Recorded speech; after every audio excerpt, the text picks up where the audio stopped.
What up, thugs? My homies, my people out there in the world. I will be able to read your chats. I just want to begin and say that if you're coming to the beginning of this, I will be, I mean, I won't, Zane will, and he will point it out to me, and then he will tell me that you're saying stuff, and then because he is the filter of all, keep it whatever you think Zane can handle, and as well as YouTube. So yeah, we're here. It's exciting. We're live. I have not done a live show in a hot minute. My nose decided now was the time to be itchy. Yeah, it's all live. That's how you know. Yeah, I got my start in live theater. But all the people here with me are not particularly live theatery people, except for maybe one. He's kind of a live show guy. But we'll introduce them here in a second. You're here watching Roll to One. We do tabletop games, and that's exciting. If you're catching us on like a, whoa, who are these people? And they're live, and that's cool because YouTube likes to push that, and it's exciting. And so while you're here, and just if you're catching us at the beginning of this VOD, if you're watching it later, you should like and subscribe because that benefits us and benefits you. So you can catch more live stuff like this in the future, as well as our fun regular games. And we're on YouTube Music. If you don't like to watch stuff live and all that jazz, you can go ahead and listen to it in your car. This will be, like I said, available VOD at the end of this. So that'll be exciting and good for you and me. I'm wearing specifically Star Wars Ragtag shirt, which is soon to be in our stores. So if you're interested in that, let us know in the comments, and we'll get that up sooner than later. And that's exciting. We should probably do an introductory who everyone is before we switch over to anything else. So I'm going to begin with it would be my right. We'll call that, I don't want to say stage. We're done. It is JD and Jackson. You can introduce yourselves as you see fit. All right. I'll just hop in real quick. Hi, everybody. I'm JD. New to the Roll to One family, as it were. So I'm basically a 12-year-old child in an aging man's body. That's pretty much all you need to know. Big nerd fan, video games, comics, movies, tabletop RPGs. Cannibalism. So, yeah, the standard nerd stuff. Yep. Eating other people, whatever. Got it. Yeah. Jackson, who are you? I'm Jackson. Yes. Well, but who are you? Who are you? This isn't my first go to Roll to One. I'm in our Orbit 21 campaign as well with Jaden, Zane, Andy, and Ross. Yeah. Having a lot of fun with that. Watch that show. Huge Star Wars fan, so I'm excited to be a part of this. And I know. We started Orbit, and you were like, can I Star Wars? And I was like, all right. Yeah. And here's Star Wars. Oh, he cut to Zane. Who was that peeking through? Wow. Are you seeing people in chat already? Yeah, we got Mona in chat saying hey. Hey, what's up, Mona? Mona? What's going Shout on? out. Yeah. I'm Nice. Zane. I've been on the channel since Crows, and Since its inception, indeed. yeah, and I'm producing and playing tonight. So. Yeah, so Nice. if Zane is not the fearless leader you expected him to be, he's on 4 hours of sleep, and he is hitting buttons. Pulling so different jobs. And he's also doing chat, so if you think that if you want him to play worse, keep commenting. Yeah. And I'll fill in the blanks with whatever I think Zane would want to do. So yeah, we're not officially Star Wars, but without further ado, I think we should get ready for tonight's episode of Star Wars Ragtag.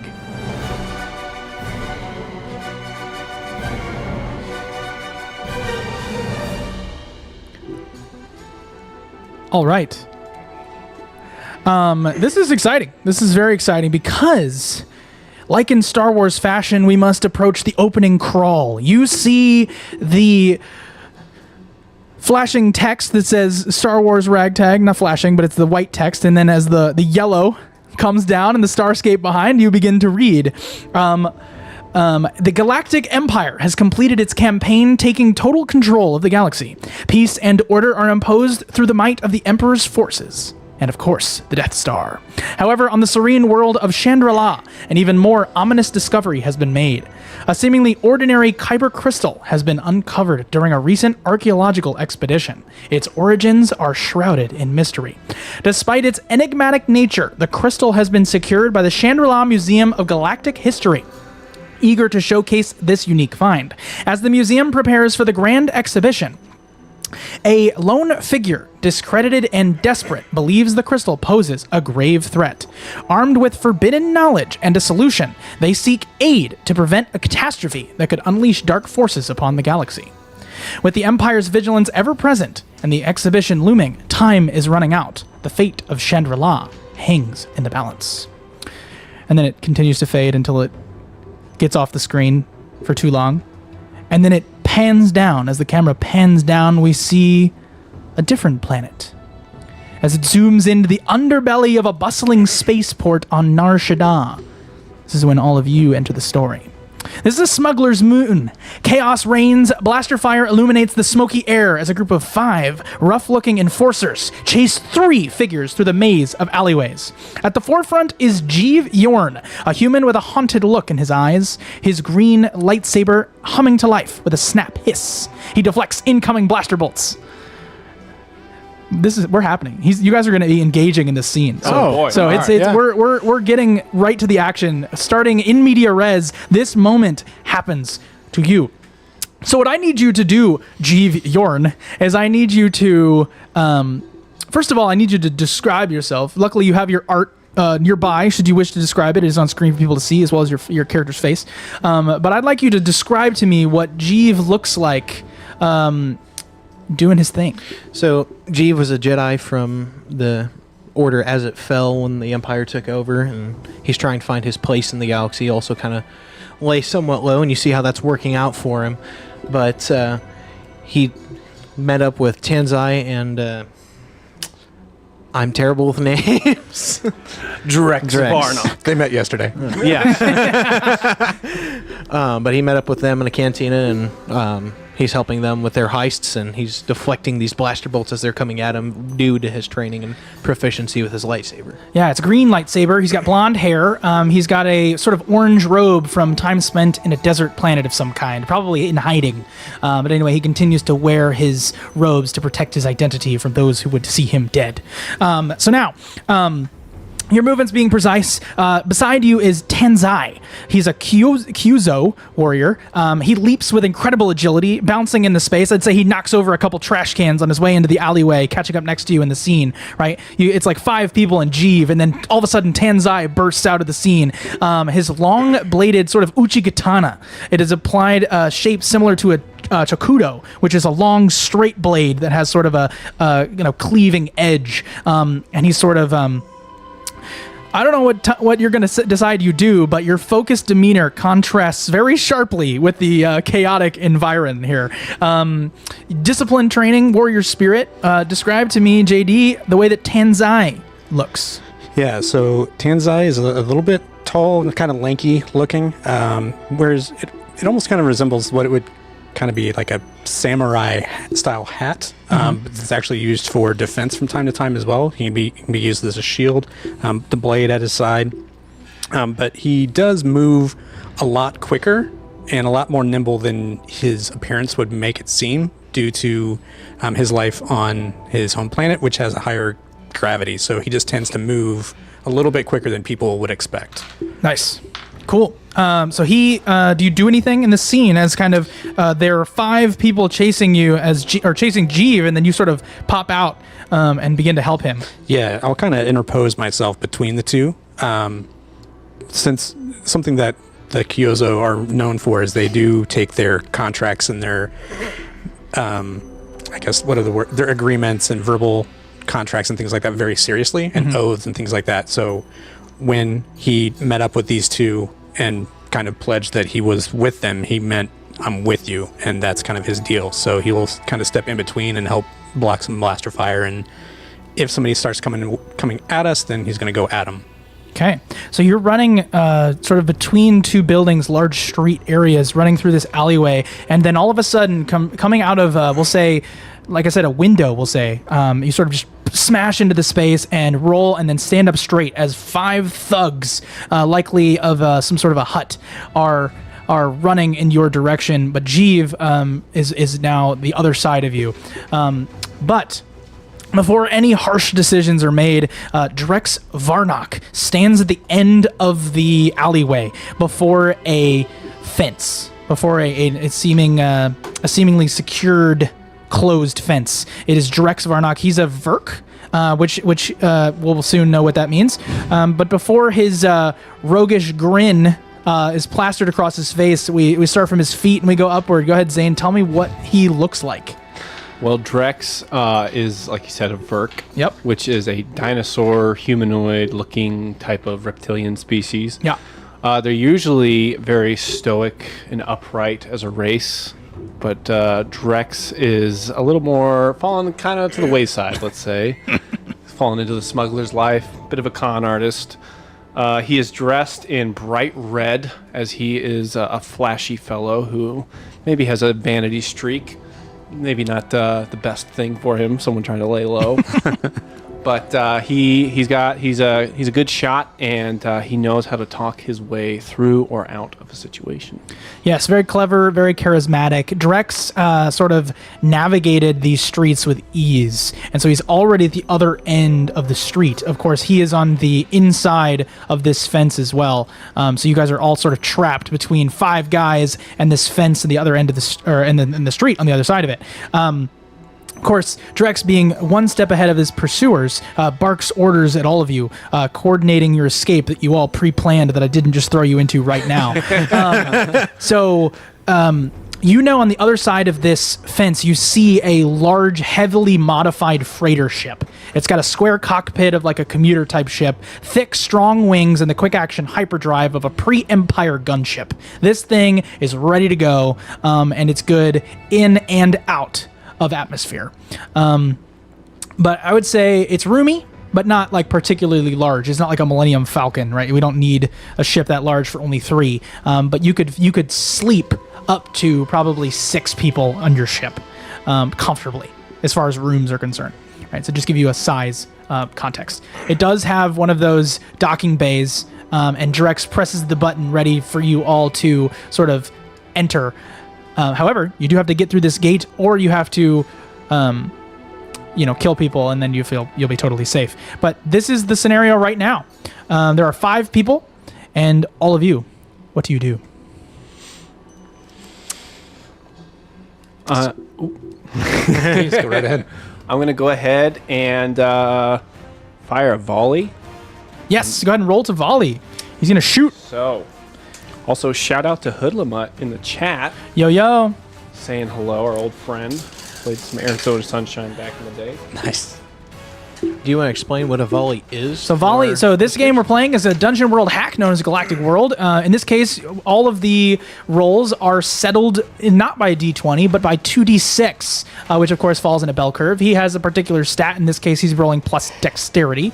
And should he roll particularly well, something great will happen. Should he roll in a medium success, then we will see something medium happen. And should he fail, I will then make the situation more complicated. So, what does a volley do? You take aim and attack, rolling plus dex. Plus dex, you say? Yes, plus dexterity. That's yes. Yep, you're good. A whopping 4. Whopping 4. Out of 10. So in this case, you see as Drex sort of fires his blaster down the side of this thing. You see as over the shoulder, Tanzai, you see these blaster bolts come by you, and they all go wide. Drex is more focused on making sure that the ship is ready to go, and they all go wide. And so in the moment of you sort of having to step out of the way, Drex inadvertently makes your life a bit more complicated, as some of these 5 people get a little bit closer to you on all sides. So no matter what you do in a hack and slash, you are going to take some damage. Sorry. Bummer. But you are right there in melee, and Jeev, you are between both of them down this alleyway. What do you guys do? Anytime, there's no initiative. You just hop in. Yeah. So much for a good shot. I'm working here. Come on. So, I'll turn, and as they start to close on us, I'll go ahead and hack and slash with one of them. And hack and slash, instead of doing the volley, is like actually swinging with my sword. Yes, roll plus strength. Yeah. So, let's hope. That is an 8, 9, 10. So that is a 10. Wow, it is a 10, Yes. which I did say you are going to take some damage, despite it being a super success. I'm only going to tell you take 1 damage. Okay. So you're going to choose one. It's a particular special hit. Yeah, so one of the possible things is you evade, prevent, or counter, and I take no damage. But am I still taking damage due to his Due okay. to his fail. That's fail? Yep. But my 2 armor then negates that, right? Yeah. Okay, cool. So, that being said, that was a lot of nerd speak. So what ended up happening is that you go and attack someone for how much damage? it's a D10. Yes, each class has a particular damage die. No worry of weapon. So that's going to be 10 damage. 10 damage. You slice through 2 of these guys in quick succession. In an X pattern, they fall like bamboo sticks to a master samurai, and they are in pieces. And as you turn around, you get sort of whacked, but on the top of your head, and sort of the resonance of your helm or your hat even takes all of the damage. Fair. Cool. I'm also going to hack and slash. Okay, so you run up on the scene a little bit closer towards the melee, and you hack and slash. Go ahead and roll. 8. 8 is pretty good. You are going to suffer the enemy's attack. So I'm going to go ahead and tell you how much damage that is. That's going to be 4 damage. And you obviously don't have any armor on. So he just takes a whack. You see as these guys being in close range cannot fire their guns at you. So they're having to use their lesser, some of them are trying to draw like switchblade type things, but it's all just happening too quickly. Am I able to? Do we have like little turrets, like the Millennium Falcon did in that scene? Oh, They just come out your and start ship. shooting? For now, we'll say your ship has seen better days. But it does have. But you do have a singular grenade on your person. I'm gonna hold on to that. Okay, I was going to say, it's more of a no but scenario, not necessarily a yes and. don't give into the intrusive thought. Have I gotten the ship online at this point? Your ship is ready to go. All you guys Okay. got to do is get in. You got to get past this gate. So if you want to deal with this gate, you're more than welcome to. Sure. Is it locked? You go to sort of grab it, and yes, it is indeed locked. It is mechanically locked, so it has some sort of like you go to shake it, and you see this little green light go red, and it goes, zzz, and it's stuck there, like this little rod that sort of holds where the gate closes and the rest of the fence. Danzai, need your assistance. On it. And he turns and bolts to the back. As you sort of turn to the back, one of the guys is running after you to get in your sort of area, and he gets away from.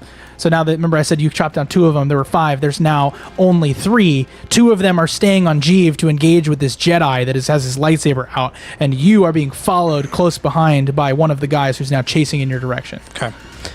So close? No, we're gonna say he is out of reach. He's in reach of you, which is there are 3 distances in combat. There is close, reach, and far. I think is what it is. And far is obviously volley range. Reach is unless you have a reach weapon, you cannot engage with them. And then close is melee. Can I cover him with some covering fire? You certainly can. You can do that. Go ahead and roll to volley then. Try to volley again. I try not to mess it up. Just shoot me in the Yeah, face. try not to shoot him. It's a little better. So that is Plus dex? I think it's 11. 11, yeah. You have a clear shot. You deal your damage. Nice. It's pretty simple. Go ahead and roll your damage die. All right, so my damage die is just a D8. Yes, D8. Okay.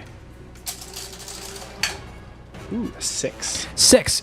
You just take one of these guys totally out. He has only 6 hit points.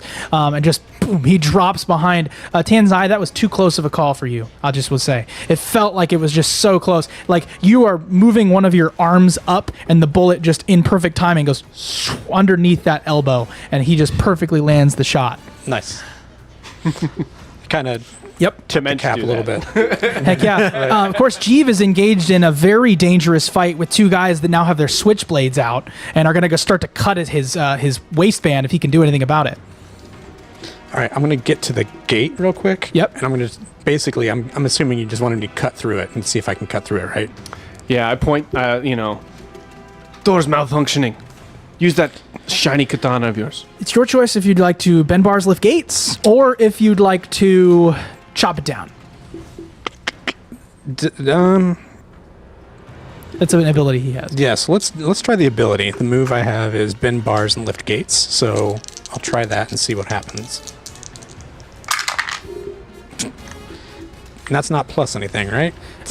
Is it? It might have said plus something. Plus strength, but Yes. that's not going to get me there. That's going to be a 4, 5, 6. So 6. Mark just XP. short. Mark XP. So Yep. on a failure, you learn from your mistakes here in Galactic World, and then you get XP. So a failure is worth something. Yeah.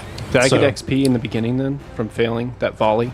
Did you fail, or did you roll? I rolled a 4 out of Yeah, 10. you failed. So the day you fail, you get XP. That is my bad for Sweet. not remembering. No, that's cool. So, but in this case, you, as you sort of, here's what we're going to say. You sort of go to, lift the bar and try to pull back this gate so that you guys can get out. And in doing this, you grab it and you just twist it. And there's no way in heck you're going to be able to open this door, no matter how hard you try. That is the cost of this. You're going to have to go over it. Okay. My bad. and I just kind of look at Drex and it's broken.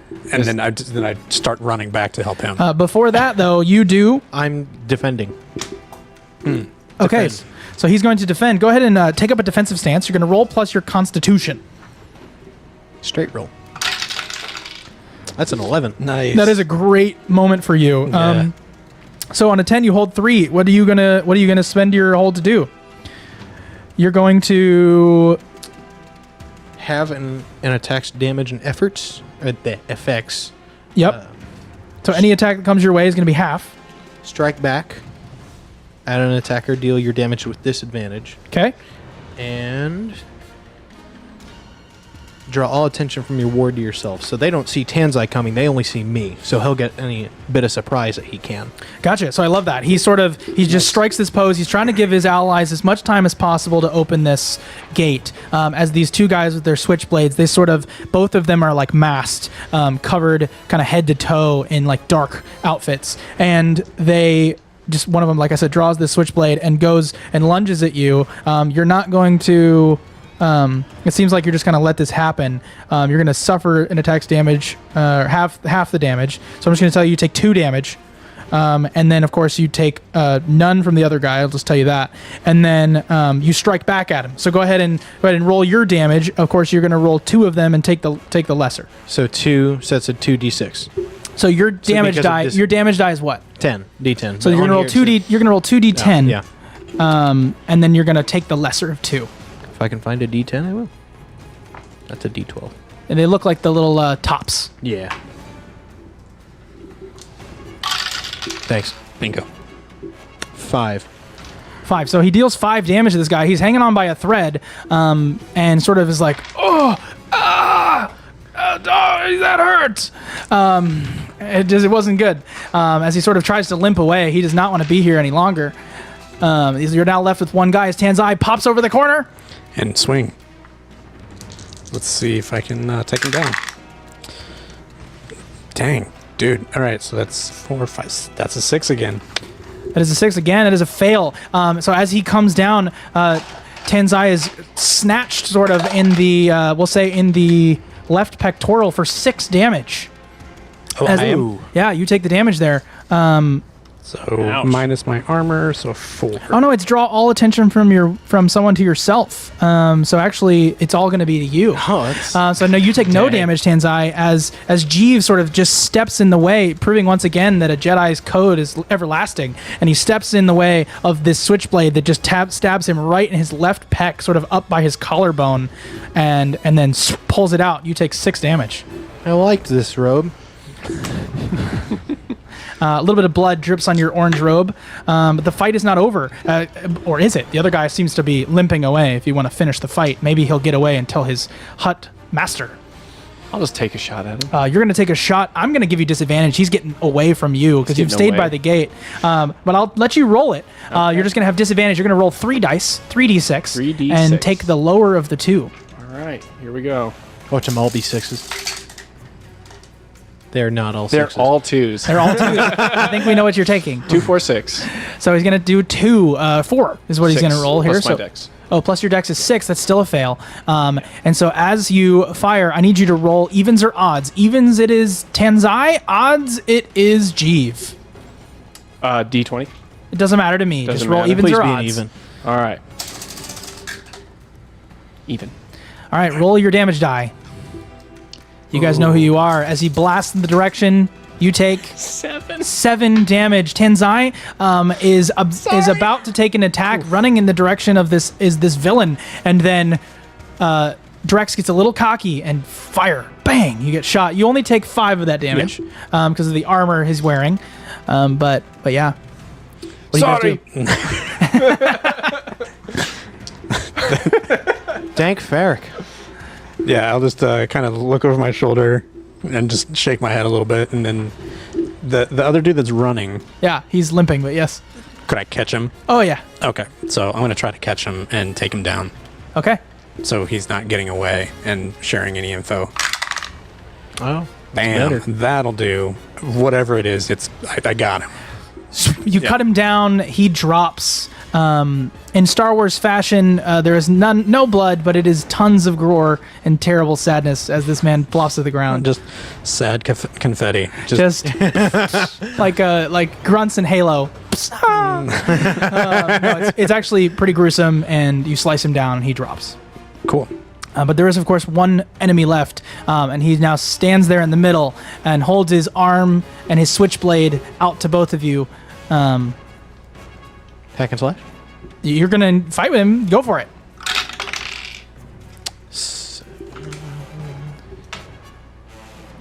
7. The lightsaber blade Wait. 8. Yeah, 8. curls down. You're gonna suffer some of his damage.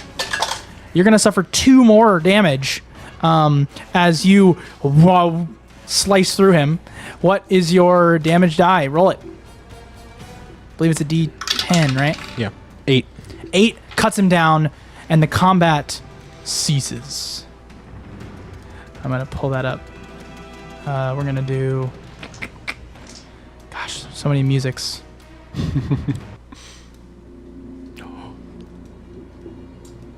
Okay, so the battle is now over, and whatever hut sent these individuals after you is likely far away because they don't get their hands dirty. And so you all do, and you wipe your hands of this. As you probably put these bodies in the dumpster that Tanzai knocked over coming through the window. Sounds right. You are all free to climb over the gate with no issue. Another squad. We must have really pissed them off. It tends to follow. Does anyone have a backed up hatch? Do we? Backed up hatch. Just Like backed up. I don't know if a back. Oh, a back I'm like just like trying a, to make like some sort of a healing device. Yeah. There is a word for that in this game. Yeah. We can get all I was technical. gonna say I don't think they have patches. I'm trying to make this make sense for the people who just play games. No, you're good. I'll give it to you. I'm actually just going to tell you. It's a healing item. And I will tell Force you, heal? right now you don't have those. But there is, of course, ways to heal, right? And that. Oh my, that was a sound. Your It's a lightsaber. lightsaber. So you prepared. have a way, I believe, to like rest, right? I'm learning the rules too. It's exciting. We have make Recover? camp. Make camp recover. Is that a word? Is that a thing? Yeah, recover when you settle down for the night, making camp in the wilderness, spending the night in an inn, whatever. Yeah. Spend several hours resting, eating, drinking, recovering. You may Yep. your heal damage equal to half your maximum HP. Yeah. So that's how you're gonna heal yourself. Okay. For now, there are med packs and med kits and combat stims Gotcha. in this game. You guys don't have any of those right now, but I did give Drex a free grenade. So we were able to get Through the gate. You climbed over the gate. Was because the gate blocking the ship or just blocking our it was way to the blocking ship? your way to the ship. Gotcha. So you guys get over the gate because we're no longer in combat. Yeah. And you walk towards this sort of large platform. And there is your ship. Your ship is rare. It is an amalgamation of several different pieces of machinery, but it is fast, and it is it's known mostly for its ability to do like aerial tricks, right? Like it's hard to hit. That's kind of what most people know about it. I'll try spinning. That's a good trick. And so that's what makes this ship particularly well known in the galaxy. Now, because I wanted you guys to be a proper gang, we're going to start with one. We're going to start with one sort of wanted level, right? And so at the beginning of every day, you're going to roll a d6, and you're going to, if you should land on your choice 1 or 6. Oh, right now. Yep. My choice or our choice? Your choice. 6. So should it land on a 6, you all are found by a member of someone who's after you. Whether it's the Empire or a hut or something will depend entirely on the planet that we're on. But we'll say a 6 is found. Okay. Right? The in-between numbers determine... So 1, 2, 3, and 4, and GTA 5. stars. Yeah, right. And so if you roll anything else, then it doesn't matter. Gotcha. And then should you piss off more powerful people, that number will go from 5 to 6, or 4 to 6, or 3 to 6. Okay. And at the beginning of every day, it will become more and more likely that you are caught. Gotcha. Right. The only way to reduce your wanted level is by spending credits. I was going to say we could pay somebody off. Yeah. No one in the galaxy knows any other language but credits. Even C-3PO. Oh my. So that's just something that we'll engage with. Of course, it's not the beginning of the day. I just wanted you to know that when you guys do take a rest, the next morning that will happen.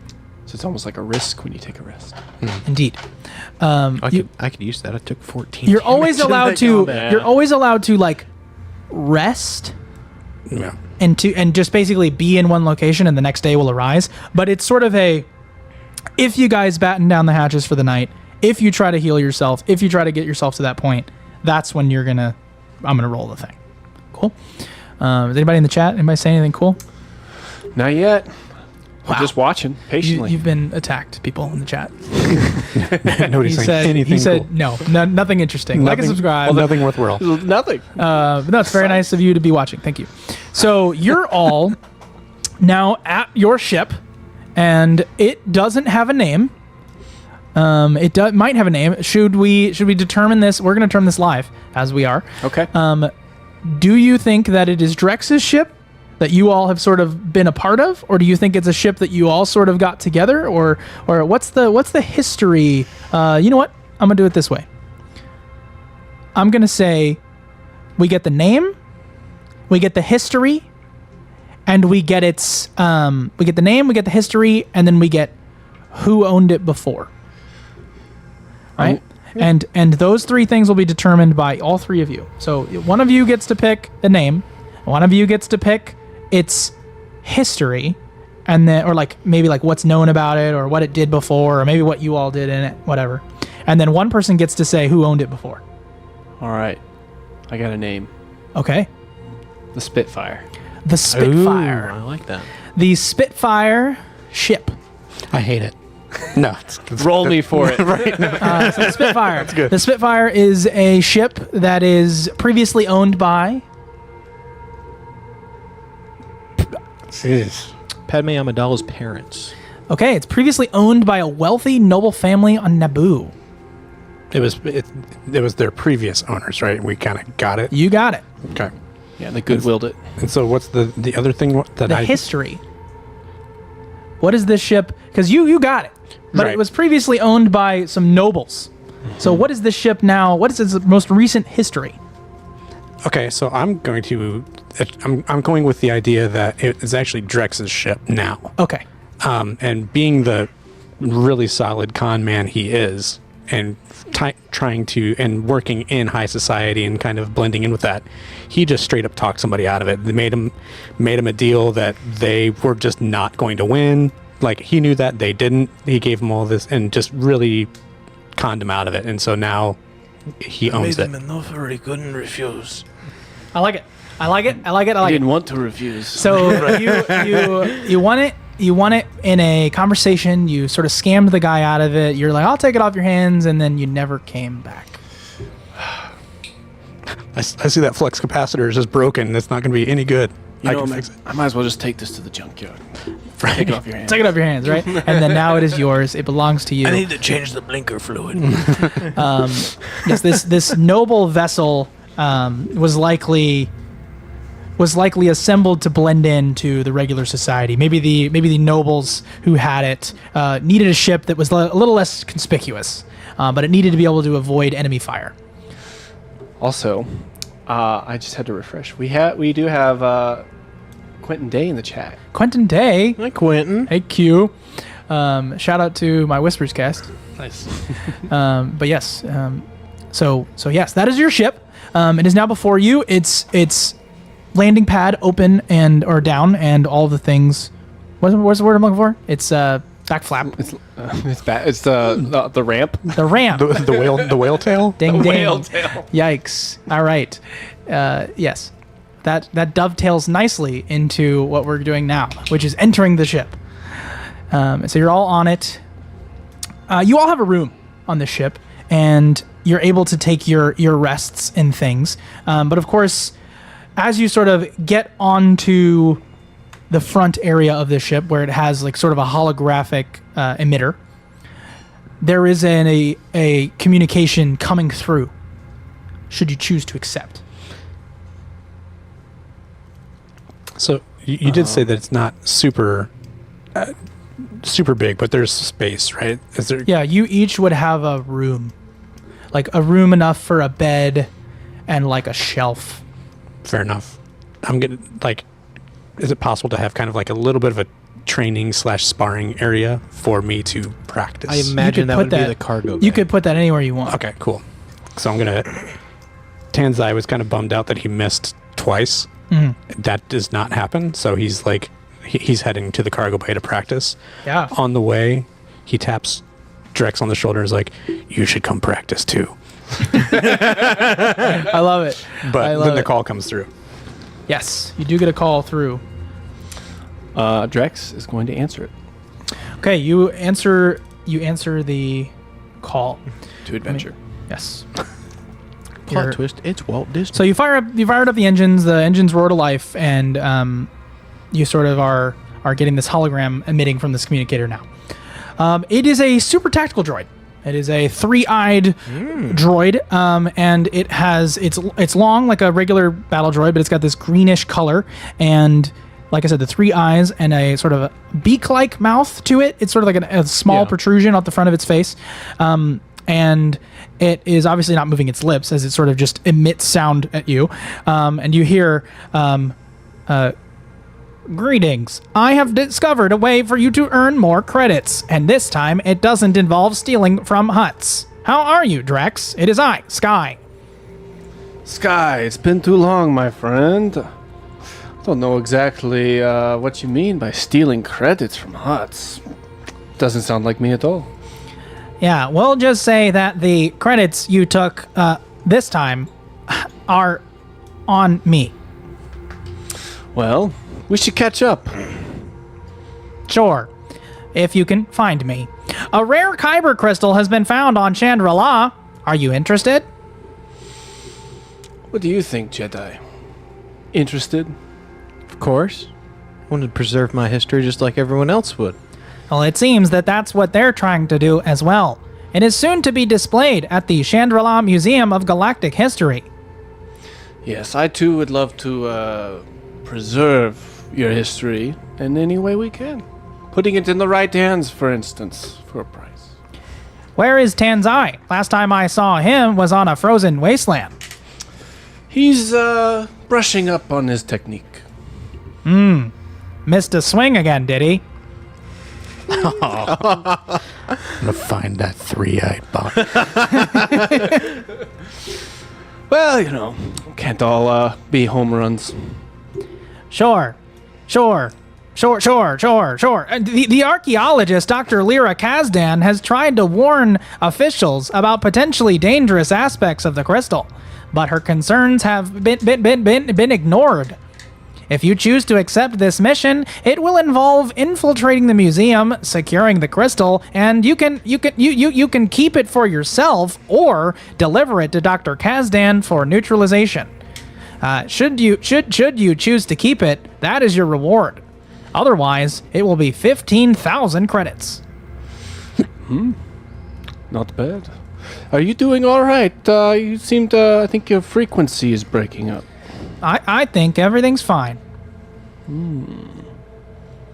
Sky is obviously once a member of the enemy that was once the enemy of the Republic, right? He was a soldier in the war against the clones and the Jedi, right? Separatists. And so he is definitely reprogrammed heavily.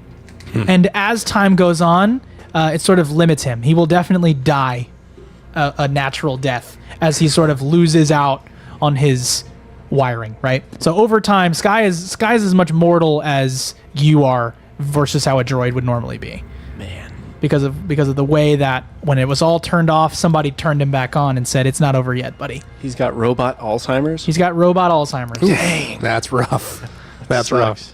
But for now, he's making do and doing well enough, it seems.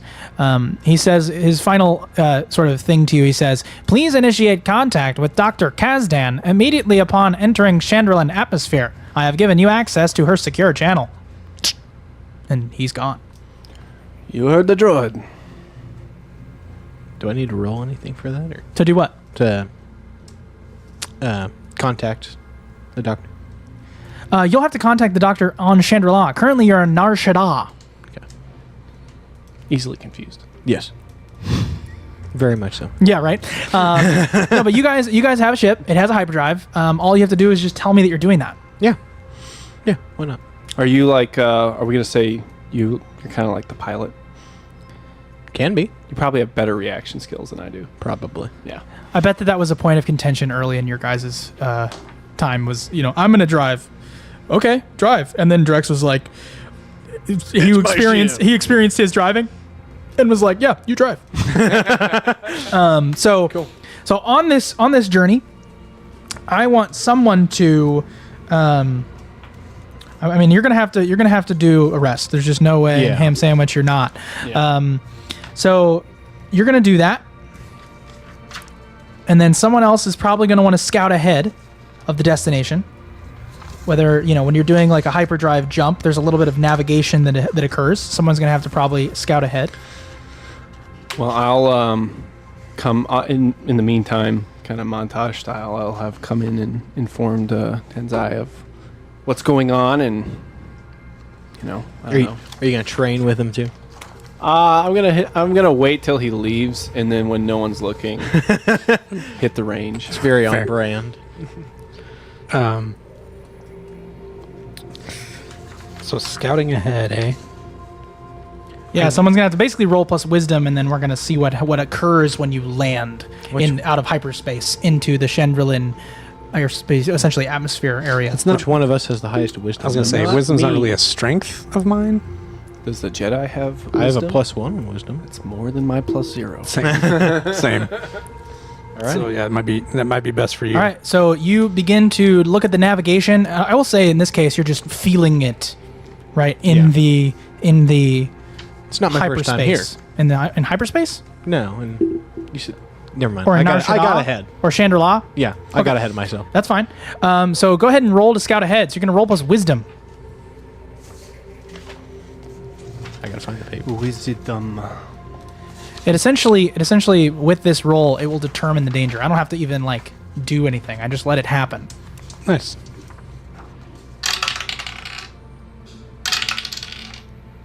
So plus wisdom. Mm-hmm. 7. 7. So you're going to choose one from the list below. You get the drop on whatever lies ahead. You discern a beneficial aspect of, I guess, where you land. Or you make a discovery, or you notice sign of a nearby danger. Sign of a nearby danger.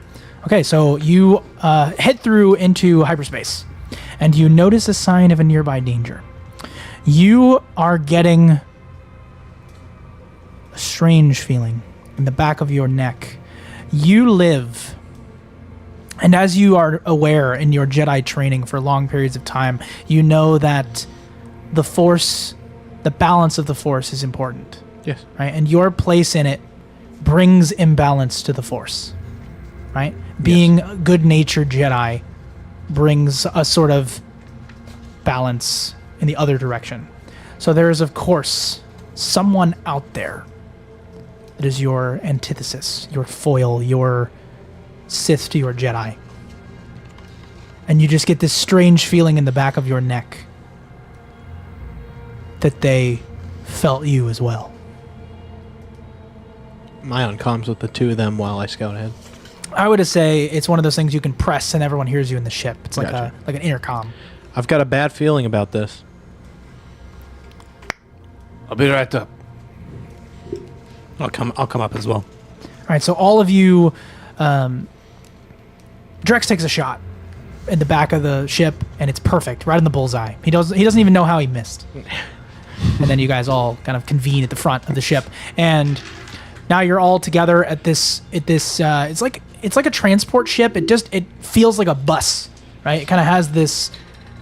It's weird because it is modified heavily. It does feel like a bus in the way that it's positioned up at the front. Well, You're standing around him in the center seat. we had a suggestion in the chat that it was a... Very nice. So this was a piece of the security. That's cool. I like that. So you go to the Yeah. front, and it's got a large window because whose it needs. idea? Quentin Day. Nice. I was gonna Quentin's say, idea? Nice shout job. out to Quentin. Thanks, Quentin. Dig it. Your ideas may or may not be incorporated depending on how cool they are, and that was cool. So yeah, it's got a large window up front, so you can all sort of see the color, the blue color of this hyperspace moving by you. But Jeev, you have something to say? I got a feeling, and I felt it before. It's not good. Did you eat that thing again? No. Believe it or not, I didn't. I did. I feel fine. Your system can probably handle it. What do you mean then? Back when I wasn't an outlaw, the Sith fought the Republic for control of the galaxy, and I have that feeling here. Someone's back. Who it is, I don't know. One of your Jedi friends? Or- No. That's a long shot. Well, are they coming after us? Maybe. What makes you think that? They felt me too. He's a beacon. You land into this space between you, space, and Chandrila is now what you see. You see Chandrila is a large blue and green planet, and not unlike our Earth, right? And you know, in Star Wars fashion, the one place you can land is Hana City. It's the capital of Chandrila. And so you can choose to descend, but there is no surprise. Nobody's there. There's no like large Empire ship positioned outside nearby. You know that this planet, like most human-occupied, heavily populated locations, this is not unlike the capital of the galaxy. It is very similar in many ways, but in this case, it's a more tropical style planet than your typical Coruscant megalopolis. Okay. Right. So it's not like the entire face of the... No. There's large oceans, large jungles, but it's a mainly citied planet. Gotcha. Right? And so as you sort of descend into the atmosphere, you go through blue skies, white clouds, and then you land over a large, expansive sea. It's called the Silver Sea. And as you sort of get closer to the water, you sort of hear as you like helicopter style push back the water, and then you pull up and you begin to see cliff-like structures, but basically the city. It's white, it's very jagged, it's Jetsons like, right? Like lots of spires like in Washington, like that kind of structure, very very like typical sci-fi looking to it, but domed buildings, right, meeting right next to these pebbled beaches. So it's beautiful, it's scenic, and it's I described it to my brother this way. If you've seen The Incredibles, it's like that, right? Like that yeah. island where it just sort of has this like technological advancement and like subways and all that kind of stuff meeting you right there in a tropical nature environment. I dig it. I dig it. So you land on an open landing pad, almost like an arm extended out holding. It is carved in such a way that it sort of resembles that, but you can see the steel beam on the inside. So just a facade of what's truly underneath, right? And you see the ocean providing sort of a fishing industry along the coast. You see a lot of those people sort of near docks, near this sort of large road that outlines that. You see crowds of people, traffic speeding by, central docking stations. It's kind of like a midday, right? Hannah City is covered in landing platforms though, so you're not like out of place landing. You're not like the only ship that just happened to pop down. You see one of the larger buildings in the city. You see like the New Republic Defense Fleet headquarters. It's a gleaming monolith, right, of this sort of new empire sort of like space, but it's not that yet. It would one day become that. I'm just saying it's being erected. I was about to say the New Republic. No, it's being erected. It is actually currently being erected as of this time. So that's the vibe, right? It's a lot of enterprise and industry and excitement. But then right on the outskirts is a misty forest. So you can sort of choose city or forest, and then I will sort of narrate as things happen. But you can also choose to, if you want to, try to contact. Now that you're in atmosphere, the frequency is available. Should you want to contact Dr. Kazdan is what I think I said. Yeah, Dr. Kazdan. Seeing as how Jeeve is a little shook up and distracted, I'll go ahead and just contact before we disembark. Okay. So you see a heavily robed person, of their face masked, and they sort of hold out their hands. They're troubled, but determined, right? It's sort of a help me Obi-Wan Kenobi pose, right? She sort of bends down and looks upward. And she says, "Please meet me at the Janari Point Bar as soon as possible. I urgently require your assistance in a matter of great importance. I don't trust these channels, and I'll be waiting in a secluded booth wearing a dark cloak." Copy that. "If you are who they say you are, then I'm excited to meet you." Oh, well, who wouldn't be? And the communication is cut. Who do they say we are? The best. So, Nice. I believe you should probably do your rest thing. Is there a roll to that, or does you just get the benefit? So, from what I understand, Should anyone heal want to rest? damage equal to half your maximum HP. Yep. You just get it. You just get it. Yeah, Yep. I was gonna say. I think I just. Do you want to do that as well? Yeah, Now's probably. the time. And then Drex, you didn't take any damage during that encounter. Nope, I just dealt it. Nice. All right. to us? must be nice. Right. Drex is fast and loose. So I'm gonna roll I think it's more fun if you guys roll. So who wants to roll our wanted die? Sure. All right. Should it be a 6? You are found. Shout We'll out to the never roll be to one found. dice. Oh, yes. sir. We want that logo. It is a 6. Oh man. Oh man. Why One now? time you don't want a high roll. I know. Right out the gate. I felt so comfortable with it. I was like, yes, please do it. So you guys are resting in your ship for a second. Can that be with the dexterity bonus, so it's a -1? You are sitting on your ship, and you're all sort of like resting, getting yourselves together. You sort of talk briefly to the people who are going to refuel you, and you sort of make those exchanges. The credits end up becoming, neutral 0. You guys are starting out at whatever your current, credit level is from the previous, behind the scenes things that we've done together. Oh, okay. So that's what you have. But the credits that you earned from your imaginary hut thing is all covering this expense. Oh, nice. Normally there would be expenses. I just want to associate that now. Gotcha. Right. But for now, I'm giving it to you for free because it is the first adventure. Yeah. And this is how we did it. So now, as you're sort of dealing with those people, you see there's really no other way to put it. You see individuals dressed in black. Their pointed hats, almost World War II-esque, as they sort of come in your direction in a march. and they are wielding blasters on their shoulders, and they are headed in your ship's direction. You see over in the distance, there is someone pointing your way as you now sort of look through your large window. The ship is designed for security. There's a window on every side, right? Just like there would be for the royal people needing to see who's coming to get them. You are all made aware very quickly that the Empire has found you. This looks bad. And I'll turn to Drex and trying to kind of hit on one of his flags, as it were. I'm going to be like, you need to talk us out of this. I can try. Sorry, I'm reading. A wise master once told me, do or do not, there is no try.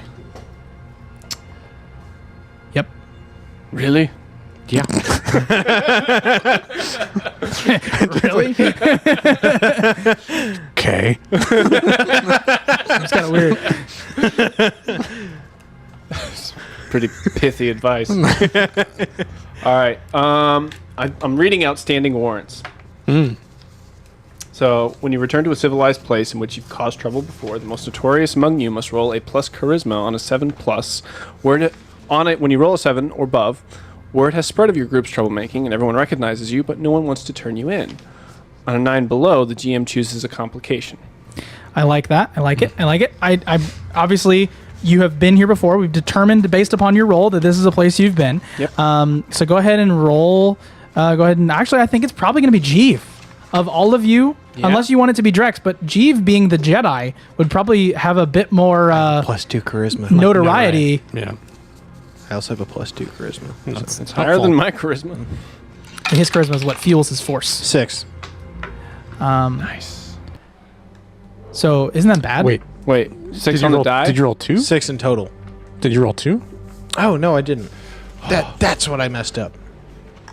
We'll try that again. That's better. That's 10. Wow, that's good. Yeah, I was All right, gonna so where was that found? Yeah, I couldn't find it either. It's on. That was a 12. Outstanding warrants. There it You is. have a +2. Yeah. So Right? It's 10. He rolled a 4 and a... Oh, 4. Yeah. 4 and a 4. I thought that was a 6. so for the kids at home, 4 and 4 is 8, +2 is 10. so roll plus charisma. You've rolled a 7+, right? We got plus a 7. We got more than 7. You're tired. It's okay. Yes, more than 7 Yes. on a 9. It's more than 9. On a 9, yeah. So this is how it is. Basically, the higher charisma, meaning you're more well known, right?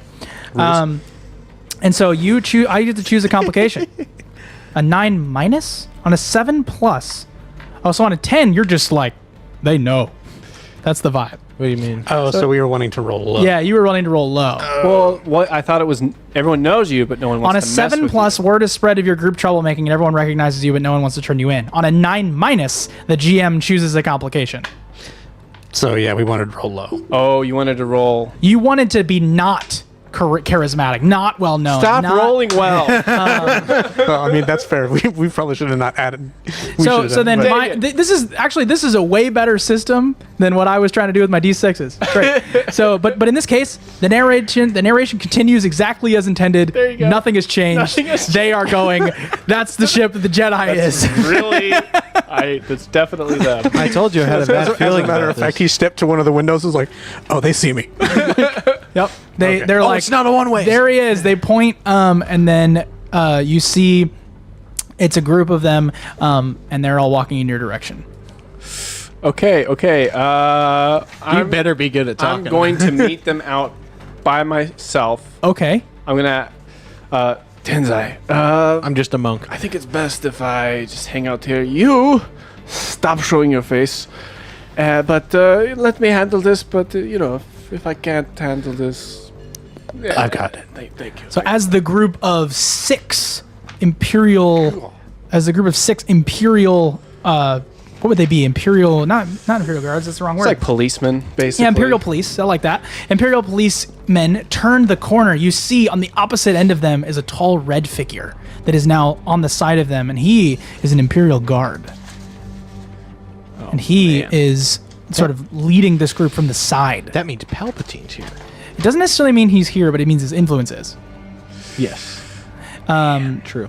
And so this Imperial Guard is nearby these 6 people. And you sort of, I'm imagining this large circular platform and a long, thin bridge that gets you to the city proper.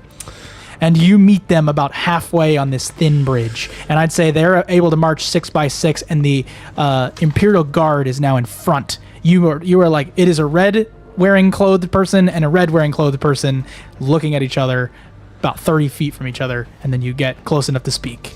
I'm going to notice the red guard Yeah. and have a flashback. He's going to choose the flashback. Nice. So, They're in the trees. so I'm when you propose that you took when you propose that you took previously undeclared action in the past that can affect the current situation. Okay. The GM agrees. Roll plus intelligence. All right, so what is your thing that you know? What is the thing that you did once, or how did you prepare for this moment? What's the thing you did that now makes you ready for right now? I'm going to remember overhearing a couple of guards that were on leave at a bar. Okay. And I heard them, they were pretty drunk, so they were just kind of bragging to one another. And I think I remember overhearing them saying like, "Oh yeah, well, whenever this guy kept using this code word for prisoner transport, and I didn't think it was real, but turns out I looked it up, and I guess it's a thing. So, what are you gonna do, bureaucrats, right?" Gotcha. So you're going to attempt to have a code that you remember overhearing. Yes, That's going to let you get by these guards. Yes, I'm gonna try and pretend I'm basically in the FBI. Okay. I'm moving these prisoners or something. Isn't it called like the ISB? Is that what they're called? The ISB, yes. Yeah. Yes, ISB. So he's in the ISB and he's going to say the code word. So he gets up and I need you to roll. As he goes to say the code word that he remembers, roll the die. Roll your flashback. All right. Does he remember? The roll to 1 dice has now been doing me good. So Well, it's been rolling well. It's been You rolling just really well, needed yeah. low. All right, here we Do your go. tiny ones. Purple dice. I might have to use the tiny ones. Oh, now mine roll low. So that is a plus intelligence, you Yep. say. Yep. Yeah. So that is... Trex always has a plan, That is a 5. but not today. Not today. So you're going to mark experience. And you see as this Imperial Guard looks you square in the face and you say a code. You hear in a low timbre, "That code is 6 months old. Who are you?" You got me. I'm just a really big fan, I really wanted to join the Corps, but my mother, she said that she doesn't like me being out in danger and all that stuff. So I'm sorry if I tried to put on a show. My friends and I are actually on our way to a convention. We're dressing up as different characters for Chandrelon Con? We're going to the local Comic-Con, baby. Oh, so he's going to the Chandrelon Con. And and he's trying to get past. All right, so here's what I'm going to do. I'm going to let you parlay with disadvantage. Yeah, I bet. Yeah. Yep. Parlay with disadvantage. He's going to press an NPC to get what he wants. Okay. That was good. Did you roll 3 and take the lower 2? Oh, no, I didn't. That's what disadvantage is. Just roll high. Oh, that's a 1Z. Oh, that hurts. All right, so instead of a 6 and a 5, I get a 5 and a 1. So, Do you not get a plus and one? that's plus what? Plus charisma. Plus charisma. Oh, you have none. I have none. Which is why my lies are not working. He is not prepared for this moment. This is not in the plan. All right, so as the guard looks you in the eye, you see he just pulls like a staff, like a black stick, out from underneath his red robe. Force pike. And I'm going to start walking, not running, but I'm going to leave the ship and start walking towards. Okay, you are currently far from the scenario, and he goes and lifts his arms high, and he's gonna swing. Okay, I'm going to try to quick draw on him. He will fall in the And I water dash. if he gets knocked hard. I start moving fast. You're I'm gonna like back up and try to quick draw. Okay, so in order to do that, I'm going to make you roll Defy Danger. Okay. Defy Danger Dexterity. And then you're doing what? You're booking it. Yeah.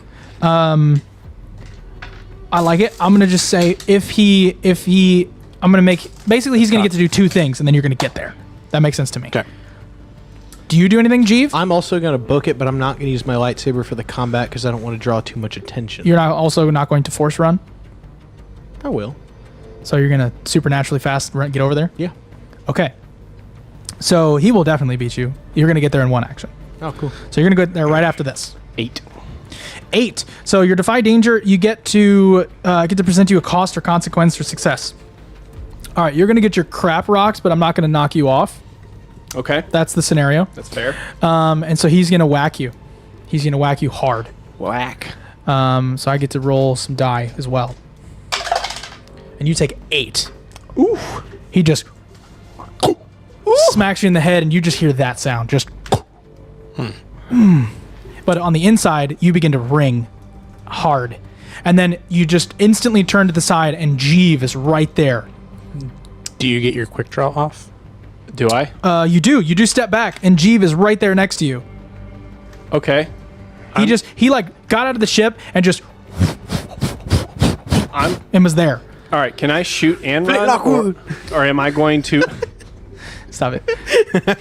Can I shoot and run, or am I going to put myself in danger shooting? If you do shoot, you are. I mean, anytime you engage in combat, you are putting yourself in danger. I'm going to get out of there.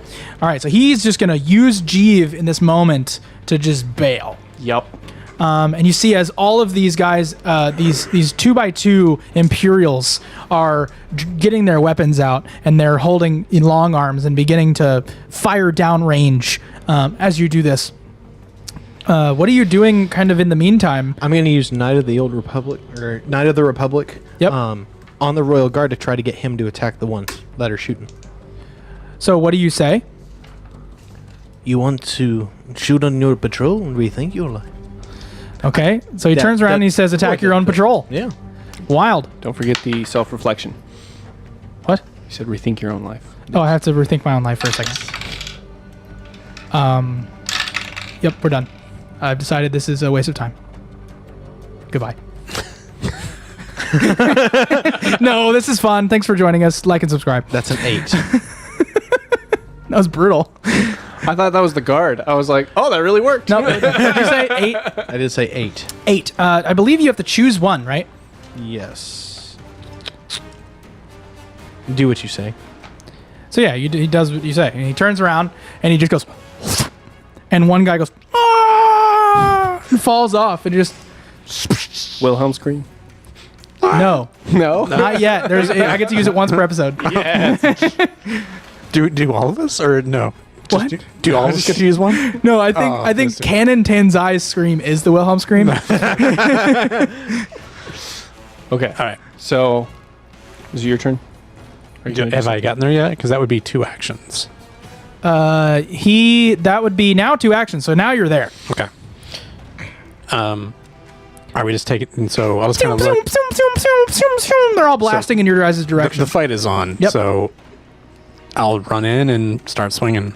Yeah, Cool. That's what he does. hack and slash. He's a cool boy. That'll get there. Now here's the harsh reality. I don't really care what you rolled, as long as you do it. You have the ability to just move people Okay. because of your weapon. Right. Yeah. Because it does. Yeah. So. Yeah. It's right, you're so on for those that are familiar with the rules of this game, my weapon is sharp. It's huge, precise, messy, and forceful. Yeah, so forceful is the key Yes. there. And that means that he gets to move someone with his attacks. It is such a big sword Yeah. that he can just move them. So I would imagine, what did you roll? At 12. Oh, yeah. So here's what I'm going to do. I'm going to give you 2 for 1 deal special. Actually, I'm going to give you 3 for 1 special because it just makes sense. And he runs in, holding his blade out and just like a kebab and just goes, whoa! Turns them to the side and they slide off of his blade, and then 3 of them are just instantly off the side. And so there is now 2 Imperials and an Imperial Guard. Walk away. What do you do? They're now not fighting. You are there. The Imperial Guard has been told to. He shakes his head hard. He turns around. He says, "What are you doing? Fire!" And they're gonna still fight you guys. You didn't attack their leader. Right, but so my question is, me being able to just off 3 of them with one shot, does that shake them at all, or no? They're Imperials. They fight to the death. Okay, fair enough. Your rule says no. They're more scared of Vader than they are of you. Well, That's right. fair. Like I think in That's this fair. case, it's like the Imperial. If you had said I specifically attacked the Imperial Guard, then I'd have been like, yeah, he's gonna. They will bail, but their leader is still up and going. Fair. He shakes his head and he's gonna begin to attack Jeeve. Am I at the ramp? You're at the ramp of your ship. All right, I'm going to like clutch the little extendo hydraulics, kind of half hide behind it, and Yep. then try to take aim at the leader. Okay, so he's gonna try and volley from very far away. I'm gonna go ahead and give it a straight roll though for fun. Go ahead. Okay. It's cool. Oh man. Oh man. Oh man. A lot of dice. Things are happening. We're not even in the heist yet. So that's plus dex. Plus, I actually have a gunslinger move. Oh, So I basically add 4 to my Whoa. total. So that's 10 total. well, gunslinger is just damage, right? Yeah, when you have when you attack with a ranged weapon, deal an additional +2 damage. Oh, nice. So, what was the total to the roll, though? I got 6 on the roll, plus my dexterity, which is 2, plus the gun. You don't add the gunslinger; it's only the damage. Okay, 8. So it's 8 to the volley, which means that you deal the damage. Then you get to choose one. Do you want to be in danger? Do you want to have dealing damage with disadvantage? Or do you have to take several shots? Basically meaning that I'm going to reduce your ammo. The reduced damage. Or Reduce damage? Or I don't want to be in danger or reduce my ammo. Okay, so then you deal damage with disadvantage, meaning that you're going to roll your damage dice twice and take the lower. Okay. So is this one?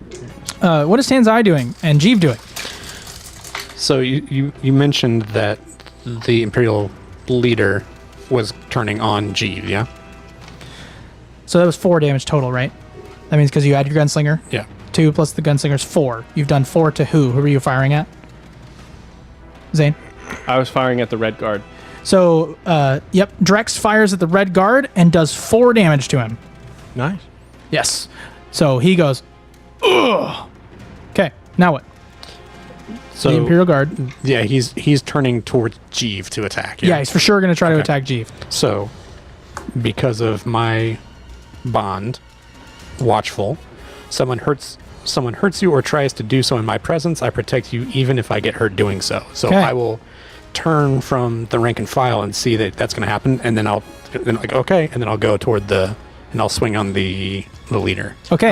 Can I aid Yeah. while he attacks? Because that aids a thing in here. Yeah, you can for sure aid. While just giving you guys some update, Drex took a shot. Boom, you see a green bolt of energy fly across the space, striking this Imperial in the helmet, just rocking his bell, and his armor absorbs 1 of the damage. Okay. Just letting you know. Okay, so So it's he only 3 took total three. damage. Three 3 got total through. damage. All right, so because he's aiding, I get advantage on this roll. Yep. Whoa, didn't need Nice. it. 4, 5, 6. So yeah, that's 11, 13. 13 to hit for sure hits. That's goofy. yeah. You get all your crazy bonuses there, right? Yeah. Choose one. You're going to evade, prevent, counter, strike hard and fast, dealing extra damage. You know what? I'm going to strike hard and fast and deal extra damage. Okay.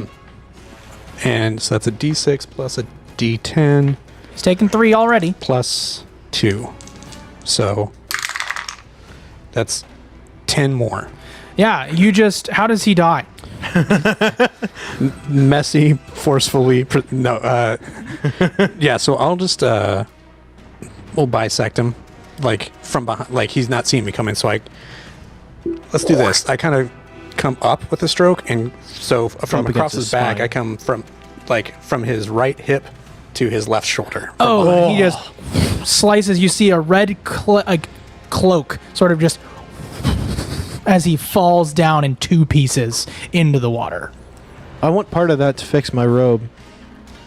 There's the bottom half. Right? And then the other 3 guys before you, I thought it was only down to 2. it was 2, you're right. The other 2 guys, that wasn't what I wanted at all. I wanted, no, kind of like that. And they're like, hands up. They've dropped their blasters on the ground. So I'll kind of do the whole thing where I take the blade and just kind of throw it to my side. So Clean it off. Try to clean it off real quick. Yes, your blade is very special. And I'll slowly walk toward them, making an effort, making a big show of moving way slower than I need to or can, and be like, we were never here. Oh man, I like it. What are you gonna do? I'm gonna tell you it's a parlay with advantage, Okay. meaning you're gonna roll 3 and take the better 2. Parlay is plus charisma. Not great, but that's okay. These roll to 1 dice have been doing really well for me, just for the record. I love them. So buy them. Yes. Take the better one. Well, Until now. yeah. One of them's a six. I got a 7. You got both. They say top so. They're going to be there's something that they hate that you can do to convince them, but it's costly, tricky, or distasteful. So they look at you and they say, "Okay, you were never here, but what are we going to tell our boss?" Is he not the one that's dead? Because we wouldn't know that. That was like their commander. Who's the boss? He's going to be at the gala. Gala? Yes, gala. Con? The con.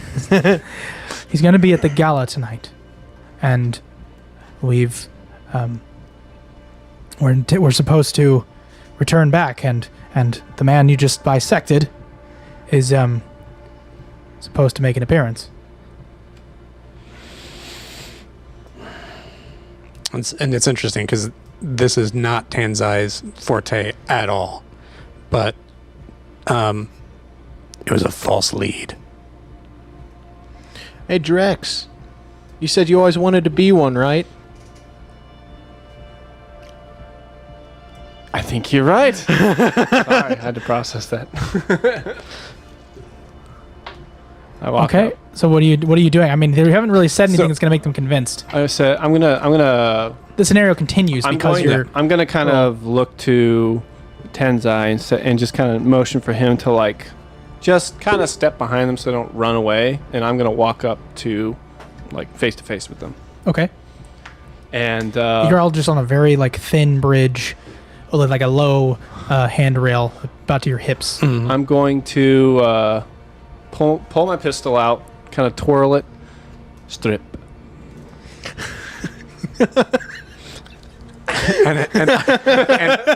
and Tanzai, because he was such in a weird, like, because that is he doesn't parlay with people. So Okay. as soon as Drex starts to do that, he straightens back up and he's like, and just takes his sword and puts it against the back of somebody, of one of the guys. All right. So there's just the 2 of them. Yep. And they go, yeah, so we're defectors now. We do not want to be involved in this. So we're going to just bail. And should you die in combat, you were us. Enjoy that that thing. What were your names? They're asking us. Yeah, Have they stripped? they're in the process. We didn't say. Kyle. Kyle. All right. Caden Jones. I'm Kyle. And I'm Caden. Okay. Thanks, guys. And they take off their clothes, and you see that they're wearing like white, tight Imperial boxers. Whitey tighties. They have the symbol of the Empire repeated on them. Are they the boxer briefs or just straight up boxers? Boxers, you know. But you know what I mean with the repeated symbol. I'm trying to get Polka dot immersion. empire. Yep, guy turns around, bends down, his foot gets stuck, and you see "I love the Emperor" on his butt. It's on the band. Yep. And he, Yep. Yes. That's that's immersion Well- for you. And then they hand you the Imperial garb. It is officer type uniform looking outfits, but they're low rank and file. I'm gonna say as soon as they're done, I'm gonna be like, "Thank you." I'm gonna holster, and then I'm gonna nod to Tenzai and kick one of them off.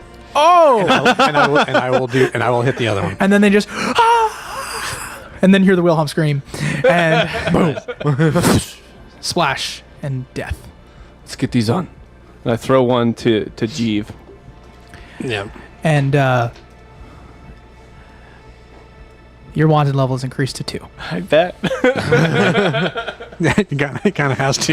Yeah. There's no doubt in my mind that you are all well known as scum and villainy. Yeah. Villain's a harsh term, don't you think? I think I'm accurate. Mercilessly just killed 2 Whoa. Imperial. They were a liability. I understand. We removed witnesses. They were loose You say ends, man. You mercilessly. removed them in front of a bunch of people who are like sort of looking your way, and if they had cell phones in Star Wars, they would all have them out. I will say, with Jeeve still being a Jedi, he had a little bit of an issue with Drex just kicking the guy off, but he'll get over it. You want to say something, Jedi? Was that You got- necessary? You made it necessary by showing your face. Maybe you'll remember that next time. Go put that on. Wow. And that's solid. Yeah. That's fair. So, Dr. Kazdan said she'd be waiting in a secluded booth, but she didn't say where. Didn't she say at a specific bar? Did she? I thought she did. I thought so. She said, yeah, the Janari Anything Point in the Bar. chat. You're Yeah. right. So Janari Point is a location that is outside the city a little bit of a ways. It's going to require a ground transport to get to that position. And I'll just say that as you guys kind of walk through, people give you a wide berth.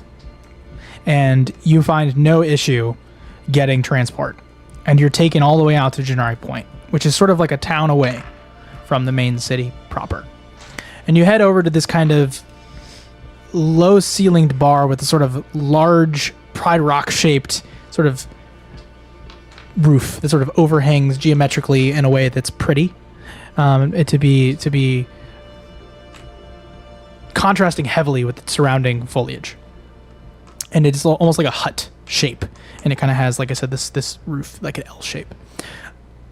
And so as you get to this bar, there is someone outside the place kind of guarding the front door, and as the 3 of you sort of get up next to it, they just let you pass, no questions asked. But they seem to recognize you. Oh, yeah. Me specifically because I'm not dressed in the garb. No, they recognize like all 3 of you.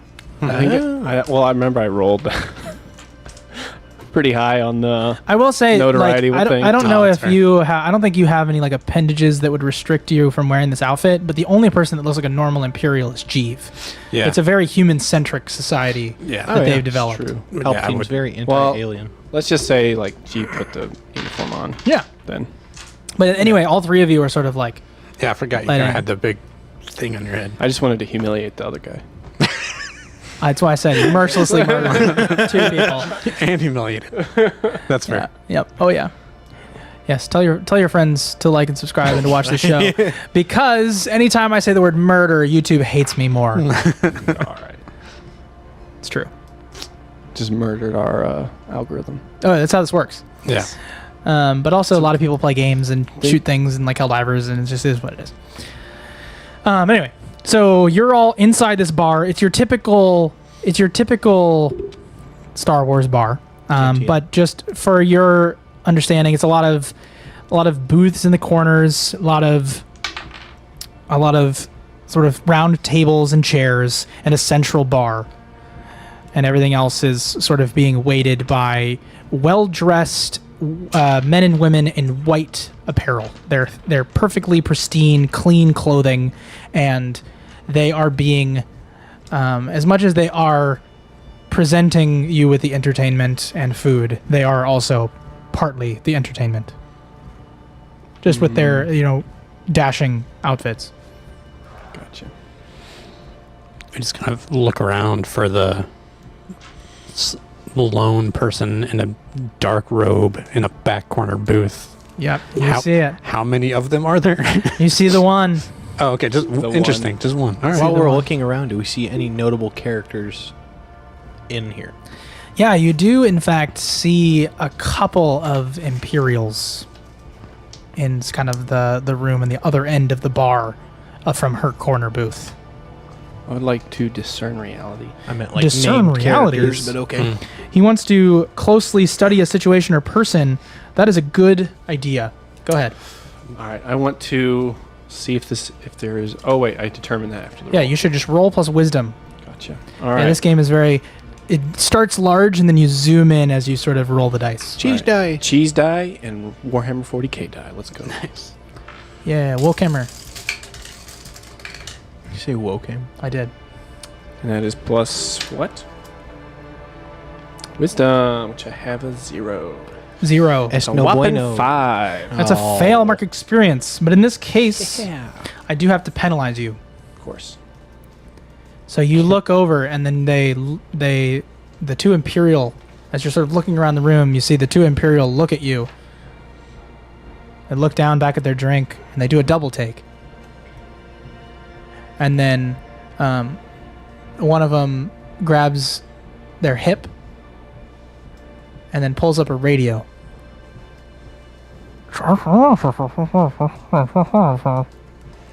And then put their radio back down to their side. I didn't know Charlie Brown's parents were here. No, it's his teacher. It's his lack of perception. Yeah. Yeah. So you see that, I right? see that.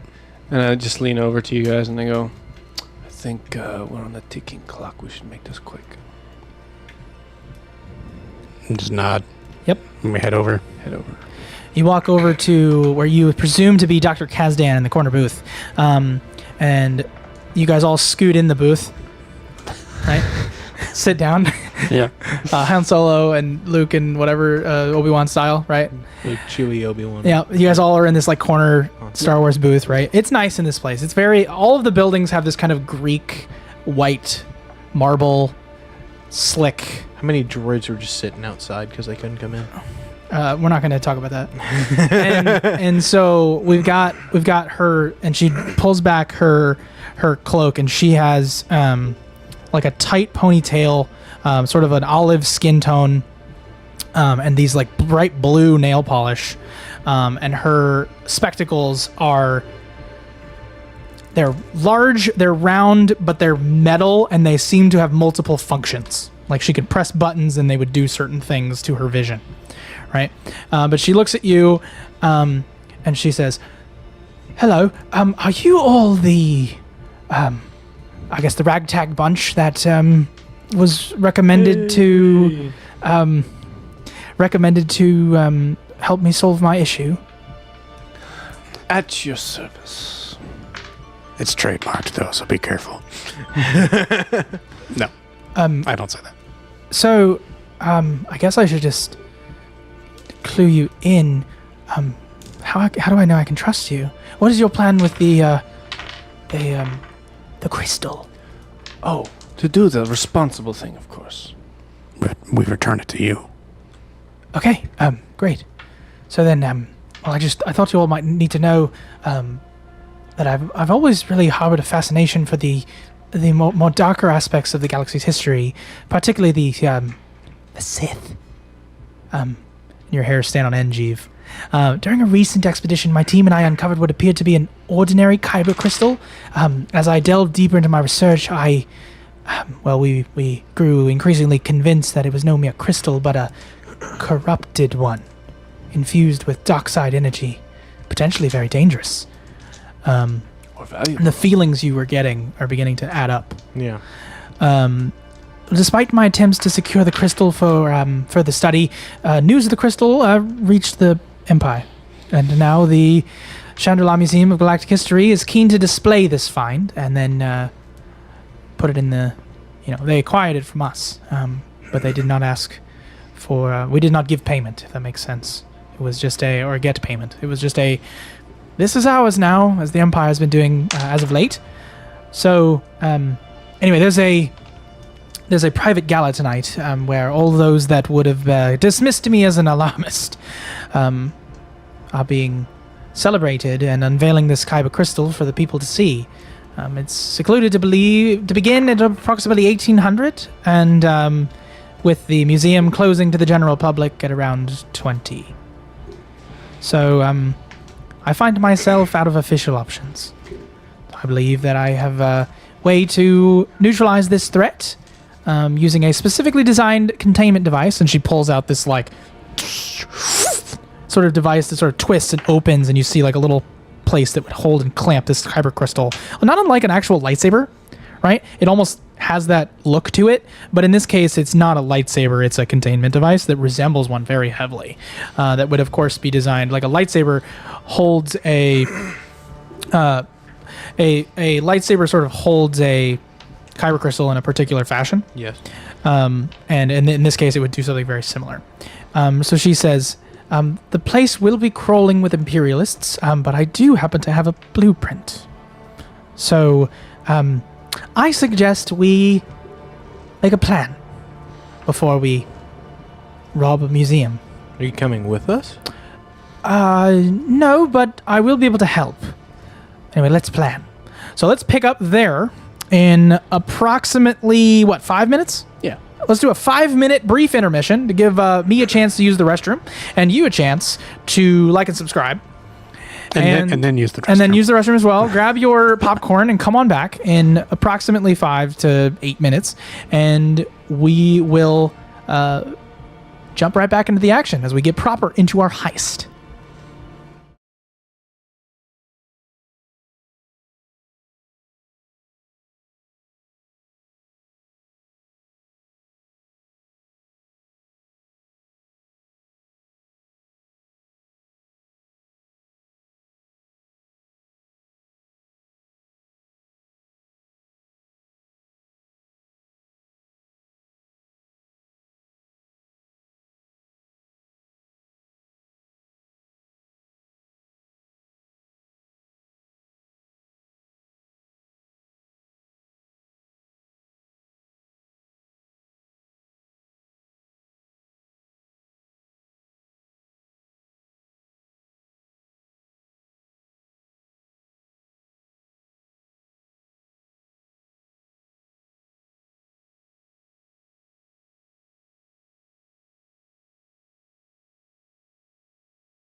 Welcome back. If you're watching in VOD, you probably just skipped all that. But if you were sitting at home waiting for us to continue, you have liked, you have subscribed, and you have rung the notification bell as it did on the screen. That's why he has that button to remind me.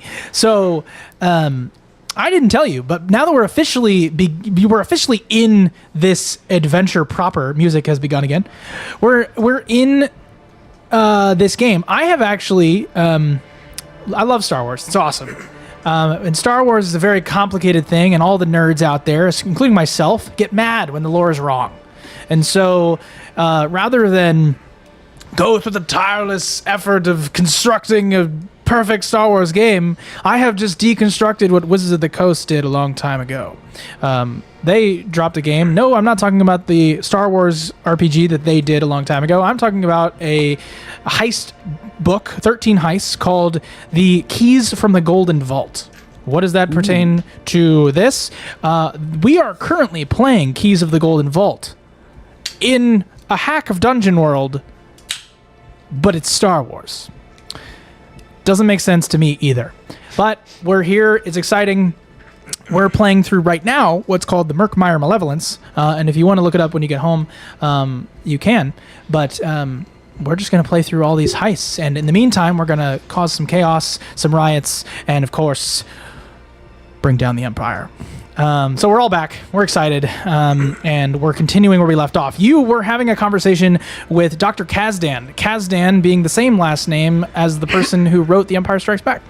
So we are here in Chandrila, the planet proper, but we're outside the city of Hana City, and we are in a bar with a disgruntled museum woman, a researcher who's discovered that a kyber crystal may not be so Jedi anymore.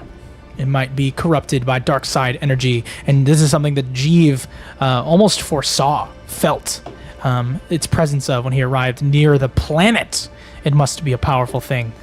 You have all lied bold-faced to this woman, telling her that you will be giving it to her upon completion of this task. We don't know it's a lie yet. Yeah, we haven't decided. You just haven't decided. I mean, which Drex has. Will it probably be a lie? Yes. Yeah. Yes. It's like telling someone you love them before you've decided if you do or not. That's what it is. It's entirely possible you will eventually, but sure, yeah, I love you. That's horrible. You understand, now we put it in context. All right, so we're all here. Jeev, Tenzai, and Drex. Love is a choice, Jaden. You guys are preparing for this event, but because of the rules of this game, you have quote-unquote planned. And anything that comes up that you have prepared for, but not really, is all part of the plan. You could flashback. Oh, yeah. It's all coming together. All right. But she does mention to you that the museum will be heavily guarded during the gala. She said those blue guards have been placed during the event, and they will be guarding this crystal as long as it should remain an exhibit. The boys in blue. Not unlike the Imperial Guard you just dispatched. This guard is these guards are almost identical, but they were blue. And just to give you if you don't watch Star Wars and you don't know what I'm talking about, they basically have like a thin ninja type mask that comes to a point and it's a hard shell, and then underneath it is it's basically clone trooper armor underneath, but it's blue in this case for these guards, and then they will have big long blue robes that go across the front and back, but they allow their arms and legs to be free out the sides. Right. So that's and then they carry like a staff. That's the image you should have in your mind. That is a force pike. Because I am a nerd and obsess over this way I respect it. It's a long black staff. Stick boys. They're the stick boys. All right. So, You're of course allowed to discuss, but like just don't plan the whole heist is what I'm trying to say. Yeah. okay. And we're still talking with her, right? Sorry. Yes, you're talking to Dr. Kazdan. Well, I guess the one thing that I do want to know is like our best point of entry in her estimation? Like, do we just walk in the front door as we're there to be guests? Because the museum is open to the public, Yes. so we could get in as just patrons, but then they Yep. shut it down. They shut it down. for the. So, the- there's a number of options. I would guess you could probably hide out yeah. in the museum when it closes, or you could re-enter. There's a front entrance, a maintenance hatch, and service entrances. But otherwise, it's up to you. I mean, I assumed I wouldn't have to be directly involved. That's part of the reason why I'm talking to you now, and then I get to go, and you all get to do the thing. Exactly. We do all the work, and you reap the benefits, as you should, for finding such an endeavor. Yeah, I believe it was his name is Sky, said that he would be taking a small fee. Of course. I give a dirty look to these two, like, Mm-hmm. I don't say anything to that. I just kind of like, just Okay, so good luck. The party begins, like I said, the party begins at 1800. you know, is it really a lie if you don't know what the truth is? I've been down this rabbit hole in my philosophical questioning of life because, yeah, I've had long thoughts about it, and I think that the answer is yes. Well, Jamie Welch in the chat, the Oh. answer is yes. what's up, Jim? What do you say? Is it a lie? If you don't? Yeah. I think it's yes. That's my girl right there. Well, because I believe in absolute truth. There you go. Fair. So Only a Sith if you deals do in not believe in absolutes. absolute truth, what I'm saying is false. Your truth, my truth. Is that That's what I'm implying is the alternative. Oh man, see that opens up a huge philosophical. I know. Okay. We're not here for we'll take podcast time. Yeah, we'll take this offline. But- Yeah, well, like and subscribe. We'll talk about it later. so truth is relative then. Okay. Anyway, Star Wars is that's fair. So yeah, I think. no Kentucky is relative. Oh, Sorry, it's a joke. full of relatives. I mean, I've got relatives. So I think probably our best bet would be just head to the gala. Keep in mind, And then your hide. wanted level is 2. Yeah. I think some disguises. I'm in disguise. Well, I could if you go. Chandrila is known for its eccentricities. You're welcome to go and purchase yourselves some nice formal attire. You'll be less conspicuous, oddly enough.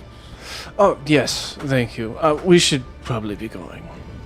And I'm going to hurry us out before the Imperial backup arrives.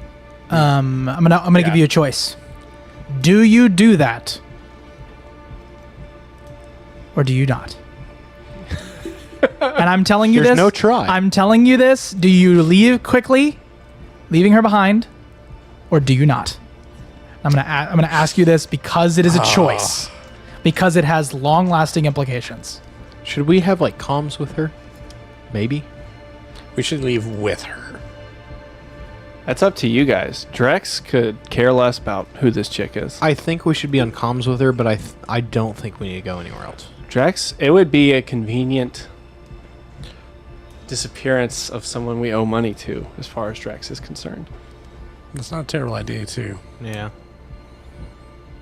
But also, if we run into something we need access to and we don't have it, that's See? what I'm thinking. Well, there you guys go. What do you All right, guys so do? yeah, I say we go. Just be like, all right, thanks, and then we'll head to and leave her behind. You leave her behind, and you guys all leave the space, and the Imperials Yep. stand up from their space. The camera fades in on them, zooming up, walking up to her. A gun is pressed against her shoulder. She sits back, and they say, "Tell us what you know." All right. So we are now outside the bar as the gentleman waves you by again. Did we clock that at all? I told you, and I gave you the choice. So for my brain, I think it's a meta understanding. You're like, she's done. You know this, leaving her behind, that that was going to happen. She's coming. You don't Yeah. know per se, but you guys are scoundrels. You guys Yeah. know. Jedi didn't do anything, man. I was I waiting. threw an idea out there. I was trying to think of something else. You have agency. You didn't have to do what we were doing. You could have said, I do this differently, too. So, we All right. left her to die. So Peer she- pressured out of it. She's in that space. You don't Not know. necessarily You don't die. know what's happening, but you do know that likely happened. That's something. Yeah. And that they probably got the beginnings of our plan from her, out of her through Yeah. torture. So you got that much. What do you guys do? Because the gala does begin. I'm not going to like hurry you to the evening. It's the midday is what I described when you guys got here. 1800 being 6 o'clock for those of us who are on regular people time. Trucker time. I just Or say not 1800, trucker but you're right. I live in the freight business, so that's just how my brain thinks. So I think, to her point, we should definitely grab some just different garb real quick. Just so we Absolutely. can switch up the look a little bit. Obviously, we're still going to stand out, but How many credits do you guys have? 1,500. Didn't you say we got zeroed out? No. That No, was- we have the same as last. As you have the our- same as what you had in the game. as our stuff you'll find on Patreon. I have 60,000 credits. yeah, we have quite a bit. Yeah. Yeah. Also, now here's my question: how eccentric do you want to be? It cost 59,000 credits. No, I'm just saying that I don't know if you ever heard of like the Met Gala, but like Oh, people yeah. go crazy, and this Yeah, is no. Star Wars. Well- so I'm like, And our disguises need to be pretty good because they're going to be looking for people probably in disguise. Yeah. so I'm saying like if you spend anything less than 1,000 credits, Oh, yeah. Yeah. you're gonna stand out like sore thumbs. I'm in an Imperial officer uniform. It's true. Does that not work? It might. Yeah, but imagine like just a street cop walking into a Met Gala. Yeah. I'm going to drop Yeah. 20. Yeah, 20 Gs? 20 Gs Yeah. on the outfit. I love it. Yeah. I don't want to be Boy. like, I don't want to stand out and be like, oh, wow, that's the most eccentric, but I'm also not going to be like, why is that guy here? With that, I'm gonna give you permission to have your weapon on you. Sweet. How much are you putting a price on for one bag of spice? That is going to be a whole side quest of itself.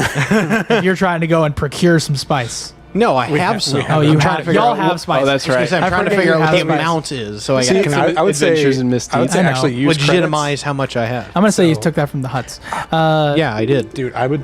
Well, you Hang have on to to the sell it. spice. You'd have to Hang on sell to it. You'd have to sell it. And that would be, like I said, another moment. Oh, I've got an idea for that. Yeah. I got 2 full bars of credits too on top of that. Well, right. So what are you So- what are you trying to spend on your...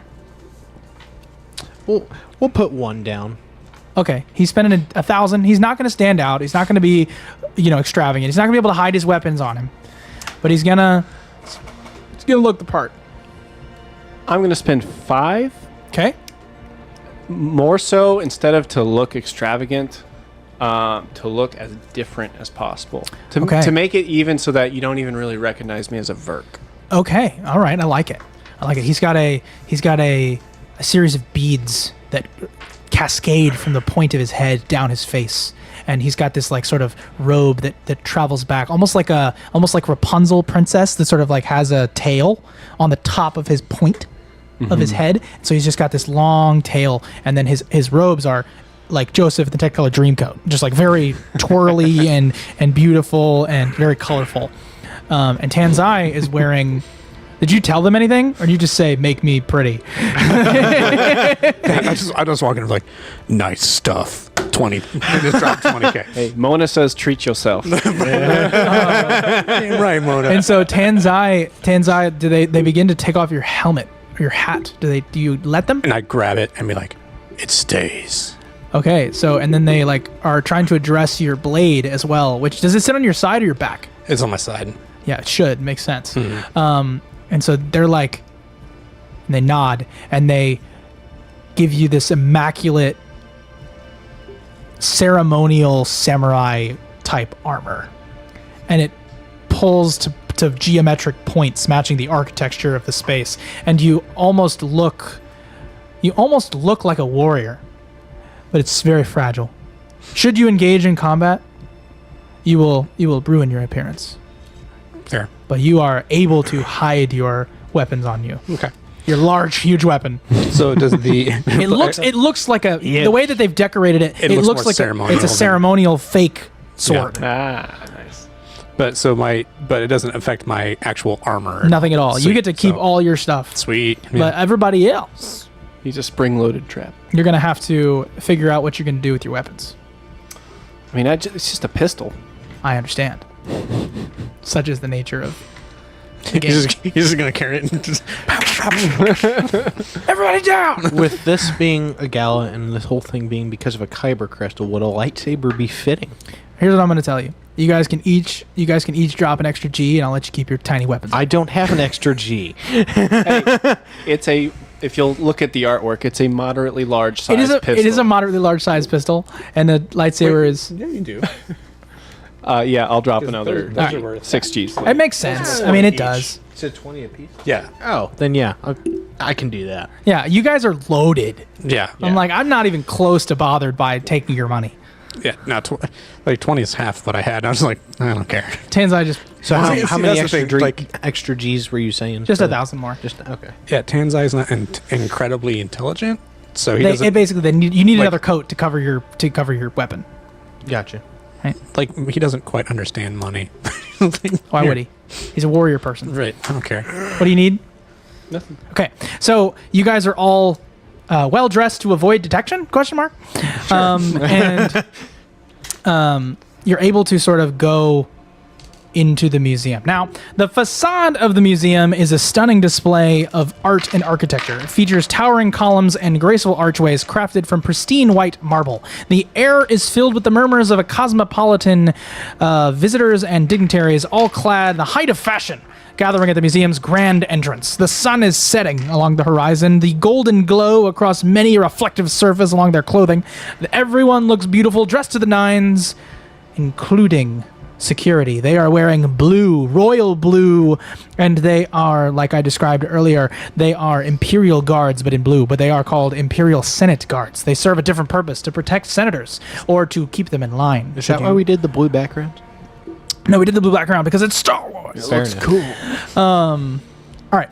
So the museum today, it remains open to the public. Access as you enter, you hear a couple people talking amongst themselves, and they say, access to the gemstone wing on the second floor is being restricted only to those attending the gala. You all are not gala attendees. You are attending the party, but you're not the dignitaries being allowed to see this before its proper unveiling. I'm going to... Oh, what's it called? I'm going to look over to Jeeve, and I'm going to say... Is it I have a plan? What is it? I have a plan? We're going to... Would you like to flashback? Is that what you're trying to do? Is that what it is? Flashback? Yeah, it's called flashbacks, but you Alright. Propose that you took some previously undeclared action in the past that can affect the current situation.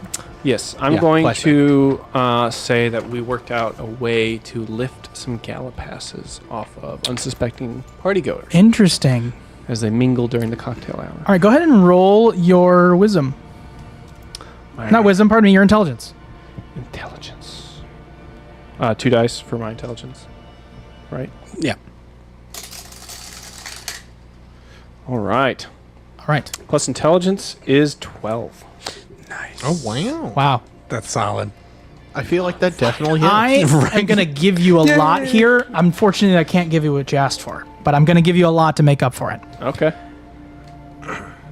Gala attendees were specifically chosen as a select foursome to be in this party, right? Those 4 people, and they're all Imperial. You learn this through conversations you're having with people outside. You're just talking around, you're walking around, you're learning, you're like, I'm gonna ask people what's going on. You start having these conversations, and then it clicks in your head. There's gonna have to be backup passes. They're probably employee passes, meaning there's probably some sort of an employee location that you could try and scout out, or they would be in the actual museum curator's office. And both of those places begin to stick out. But the thing that I'm going to give you for your 12 is complete access to the map. Nice. So we have the first floor mapped out in its entirety. And there it is. It's really tiny. That's me. I have to click buttons for my peoples over here. But for myself, I'm able to point it out. And so hopefully as I sort of gesture to, and you as an audience, as I sort of gesture to different numbers and letters, you're going to be able to know what I'm talking about. So you're all, the first floor goes, there we go. Now we can see it. You can hear me, just like if you were listening on YouTube Music. But for those of us who are not, there's a entrance, right? That is the TA thing at the front, right? That is the thing at the bottom, right? That is the doorway that enters into this large room, the grand entrance, if you will, into V1, right? This grand entrance features sleek Durasteel columns and polished stone floors that shimmer under the ambient lighting. Life-size holograms of historical figures from Chandrela's past flank the sides, as well as new, modern depictions of Darth Vader and the Emperor alike. You also see the museum's reception desk. It's equipped with advanced holo displays as well. And the thing in the middle is actually a large statue like a constructed statue of the... I guess I don't know how else to put it. It looks like a Sith. Like it just looks like the race a Sith. It's a creepy statue. Like a creepy demonic statue. Gross. Pretty nasty. It's like that thing they put up in New York. And so you see two Imperial Senate guards are kind of patrolling this area, and that's what you're seeing there. Okay. Of course, there's doorways on each side. You guys are aware of this only because you have the map, but then obviously there's some open doorways to your left as you enter the space. I'm going to look over to Jeev and say, Jeev, you think you could sport us a tour? And by that, I'm going to imply that you brainwash a guard to lead us. I'll see what I can do. Okay, you walk up to a guard. Go ahead and roll a D12 for me to determine which guard you bump into today. Please be the dumb one. That's an 8. 8. You see this Imperial Senate guard. He's standing there, and he's holding his force pike.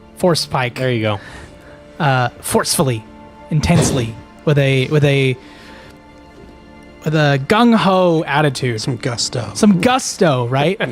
But of course, these guys don't show a lot of personality.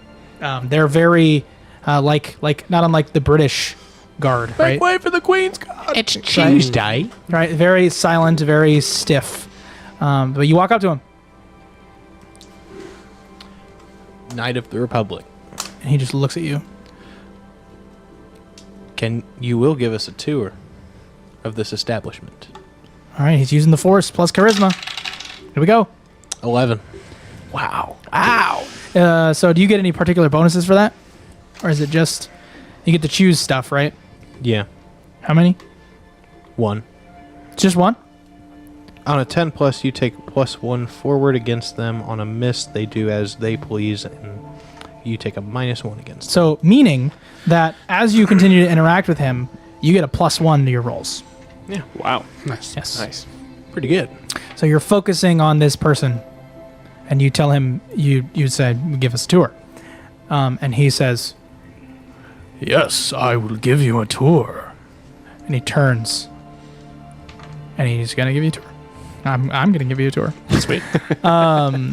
So we're kind of on the downstairs. There is a upward stairwell just in front of you that would go kind of up, obviously, into the second floor. And that has various rooms. But it is a proper, like, separate space. It does, I guess, what's the right way to put this? It's not like you see a grand foyer and it's like a double space. It's like there's a solid ceiling and then you go up to another set of building. It's like an industrial. It's pretty beautiful, right, but it's industrial, and you're able to go that way should you please. The sort of desks are those things that are marked V2 on the map. Those are those are shops as well. Can I be discerning realities and look for that employee area that might have the backup badges? You can absolutely discern realities, and I will answer based on the discern realities questions. Don't screw me over, dice. They screwed me over. All right. So that is plus wisdom. So 0. This music is not so intense. It makes me sleepy. Give me some... It's a straight 4. We're in a heist. Heist music. What'd you roll? It's 4. That's a fail. Mark experience. Yay. So you begin to go snooping, and this guard says, "Hey, I'm giving a tour. Don't go off wandering." Yes, sir. My bad. Just curious. So you are... It's very difficult to navigate. So you sort of just need to say, "Hey, Jaden, I want to go to V3. Hey, Jaden, I want to go to V4.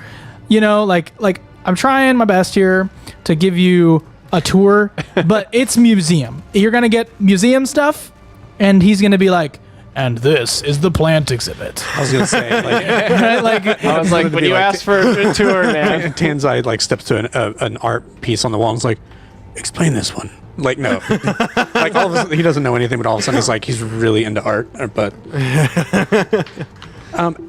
this is an homage to the childhood of Sheev Palpatine. actually, is it possible to He utilize? killed a bird. So if I can, He killed his parents. I've done that. It's brittle bones. Could I use something like that to distract / in mechanics Ooh, I terms, like it. aid? You can for sure aid him defying danger dexterity. I like Defying danger. Yeah, it's always defying danger. Well, I thought that one was discerning I realities. thought it was To find I was just discerning realities, bro. Well, that discerning realities is studying a situation. Or are you trying to just get away? I think you've got to get away before you can start studying. Well, I gotta know where it is. That's what Right. I'm like, as we're going, I'm just trying to like keep an eye out. And So look wouldn't for it. that be scout ahead? Is that scout ahead? we could do that. I feel You could makes sense. scout ahead, but I also think that in this case, what are you trying to do? You're just trying to find this room. Yeah, it's like we're on this tour, and then as soon as we come across what looks like the room, we go for it. And if we have to take out I'm just the going to guard- tell you where the employee Thank you. location is, because that to me doesn't seem like a big deal. There's a break room and storage is V7. E7. All right. So the break room is directly when you enter the space. It would be to the top right hand corner of this space, right? And you know that leads downstairs, but there's a doorway over there, and you also would know, just because you guys are smart, that that's going to be something that you're going to have to like access. Mm-hmm. You know, you need your employees only card to get in that space. So can I go to him and be like, "Oh," and I'm all dressed up, so I'm like, "Excuse me, my friend. Would you mind waiting here while we go to the bathroom? I have a condition, and my friends, they help me with it." I'm giving you a tour. Oh, you're going to try to aid him? I'd be like, in that case, can you explain this? Yeah, and I'll point to something on the, like, Tanzai does not care at all about it, but he'll be like, explain this art piece. Defy danger charisma, and then you can roll to aid. Can I Okay. aid him in it? I guess I couldn't part. I think that Is there any way I can do that? you guys I are think all allowed actually to aid. with aid, so I Is it only one? don't need to roll. I don't. Oh, think. you just give another player advantage. Yeah. Yeah, Yeah. you're What good. did you interpret my action as? You're bluffing. Well, I was Defy trying to, danger. I was trying to get him to just sit still, let us leave, with a lie. What does that slot? That's a into? bluff. That's a defy danger charisma. But you Okay. have advantage on Defy. Yeah, you do have advantage on it. Okay, so we're gonna do that. To charm, bluff, impress, or fit in would be defy danger charisma. Let's try purple die. I was gonna say now roll well, because if you fail, then I'm exposed to this as well. So Yeah, and then you're revealed as soon as you got to do anything. that's Or, fair. I guess we all are. This Yeah. is a painting of a small. I think they call it an angel. Don't forget to add your advantage to that too. And that is charisma. Yeah. Did you roll an advantage? I don't normally give tours. I roll advantage. Yeah. Since Yeah. he's aiding you by distracting him. Sweet. And I have 1 charisma. Angels have always been that fat. I think they're cherubim. Are you an angel? Oh. 12. Wow. So that is you pull it off as one as well could hope. There's really no fail. He goes, "Oh. All right. I will get back to my duties." And he just bails. Oh, all right. Thanks for the tour. It's not over. And he leaves. We're just going to the bathroom. All right, and then I over here, and I lead them to V7. All right. So V7. V7 is a room that I have labeled and ready. Dungeon crawls are fun. So V7. Relaxed sitting space would be what you expect on the other side. However, that is the basement that you have is about pulled up. You should not. That's the basement. That's not where we need to be. V7 is it's just a part of map 1. Okay. It wasn't pulled up. No, you're good. I know. Just telling you. So you're good. That's the one that's live. Oh, I forget. Hello. Hi, thanks for being live. So this door is locked. There's really no other way to put it. Is there and you said, is there like a keypad or like a card reader or something like that? Yeah, there would be a card reader. Okay. You'll need a pass card. So, I would like to flash back to our conversation with the doctor about how to bypass any security gates or Your whatever. plan. Yep. Yeah. When we were on our break, you were, quote, planning. Right. So, and this is funny because it's an intelligence roll and I have a -1. So, let's see. No. I'm like, yeah, didn't she say just to punch it? Don't think that would work. Because I rolled a 4. So Yeah, you rolled a particularly large fail. Things have changed, and you're only now learning about it. yeah, thanks for the XP. So what's really bonkers is that I can write whatever I want and make this thing, but if you roll that failure, things have to change. Yeah. So I didn't plan this. It's just happening now. Winging it. Somebody comes up to you and goes, "You are the most divine specimen I've ever seen. I love your outfit. That is not the change I expected at all. I would be absolutely willing to let you into this space if you want to join me." I don't think you have a choice. And you look over, and it is a lovely, lovely museum employee, male. I'd be happy to. It gets me in the door. Okay. I just lean over to Drex. Are we gonna kill him? And then he goes and he swipes his card. Swoop-da-dun. Swoop-da-dun. Swoop-da-dun. Access denied. Swoop-da-dun. Oh. It seems that only the Blue God have access tonight. And he walks away, sadly. And you've now been made aware of new information. Okay. So Normally, employees would be able to get access, but because of your interesting. moment, So now okay. only I Blue promise Guard. this never happens. Now only Blue Guard. Right. Well, Dude, that guy needs to meet HR. My goodness. I was just like, that's fine by me. Whatever. I'll get in. Okay, so I'll share that with it. The only way to get in is with a card. And the Blue Guards have it.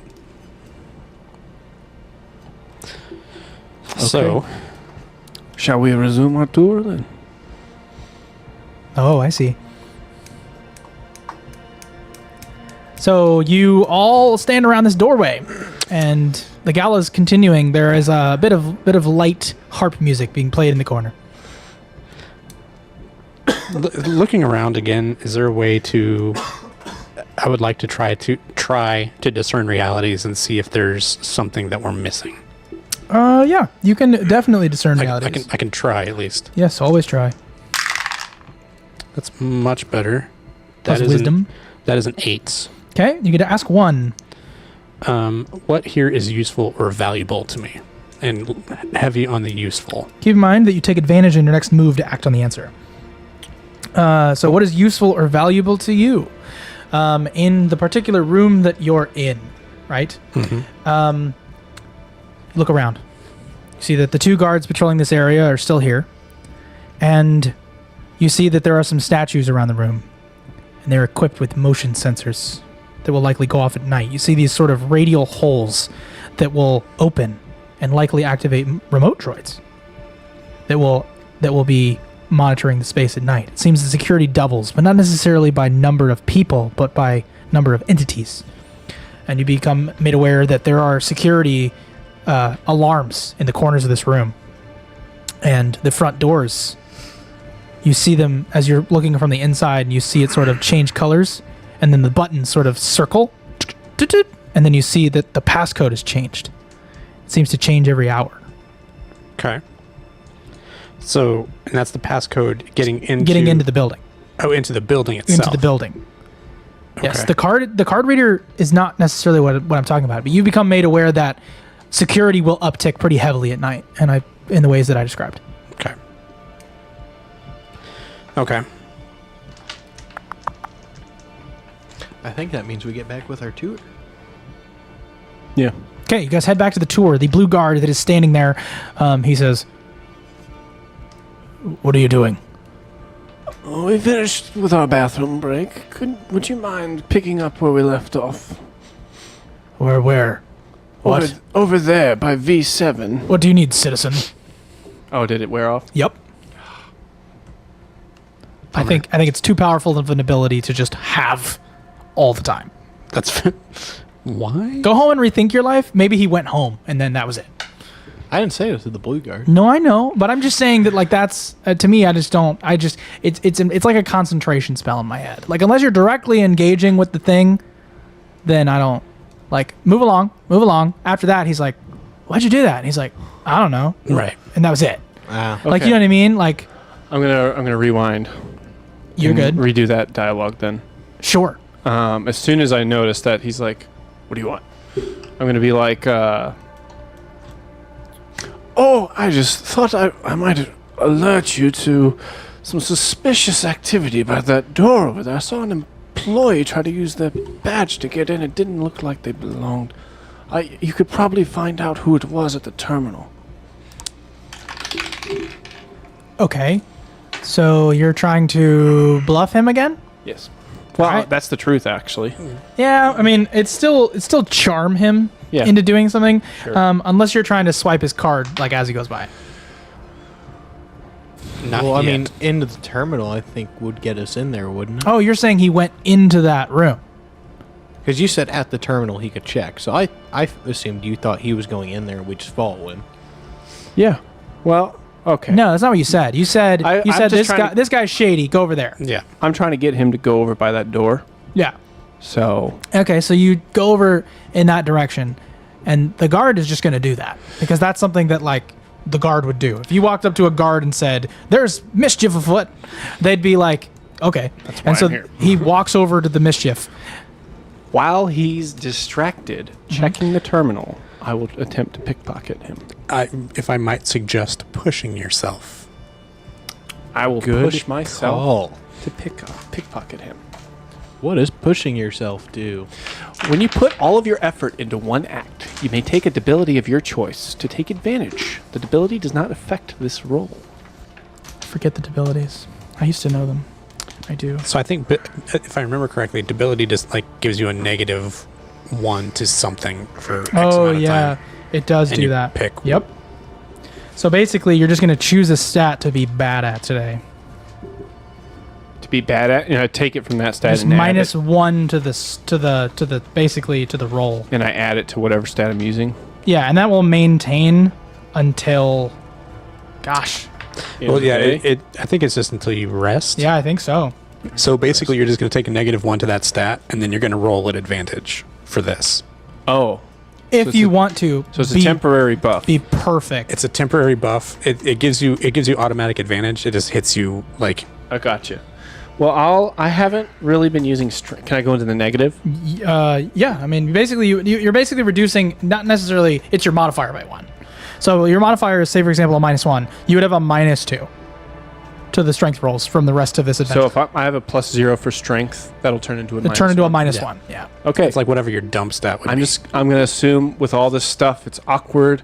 I'm going to get a rush of whatever is the Verk equivalent of adrenaline. Yep.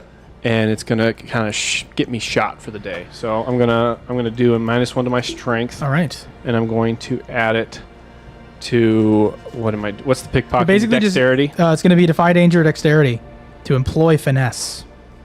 Okay, so that's advantage plus an additional point.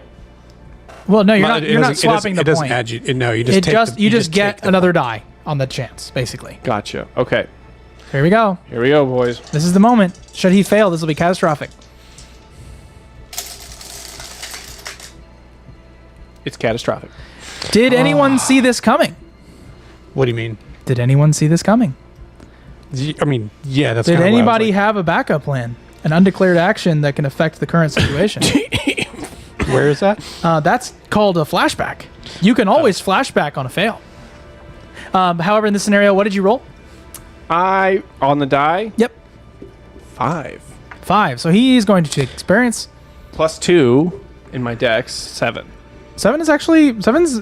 Hold on. That changed everything. Yeah. 7 is a success. Oh, I thought... Okay. No, 7 to 9 is a kept saying, is a "Gee, I don't know partial what you success. wanted me to do." 7 to 9, I get to present a lesser success, cost, or consequence. Which that's fine. I'm gonna present it to you. Here we go. You ready? So you swipe the key card, and you have it in your hand. It's like a little square, like with a series of geometric lines on it and shapes, and it's like a MasterCard, right? There it is. And Not a sponsor. nope, not even close. And they, oh man, lesser success, cost or consequence. How do you do that without us totally getting screwed? I know. I know. I like it though. I think it's exciting. So here's what happens.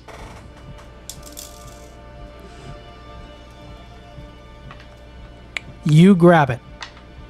Mm-hmm. And on your way out, it just scratches hard against his force pike. And there's a large, like, as you pull it out, like a scratching sound. And you get it. And he turns around and goes, "What are you doing?" And it's not even in your hand anymore. It's down your sleeve. And you're like, "I don't know what you're talking about."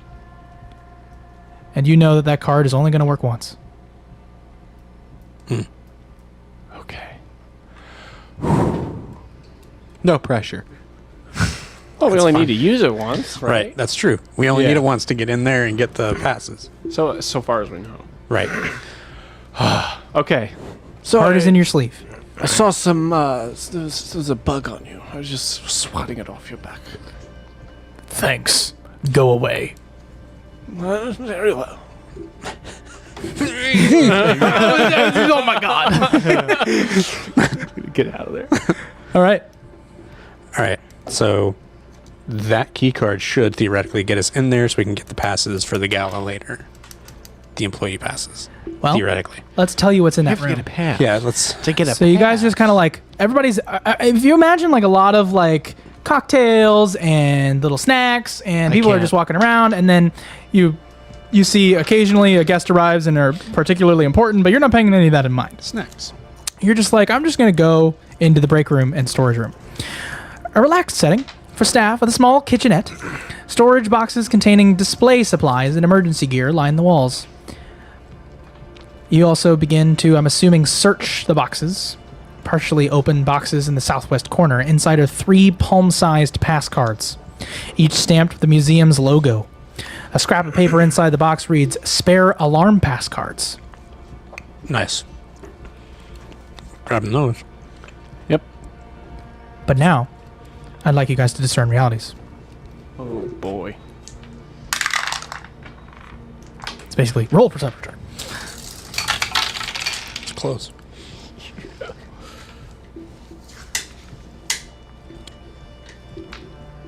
I ended up with a 7. 8. I'm getting some XP. You got some XP? Very much. What'd you get? 5. A 7. 7? 8.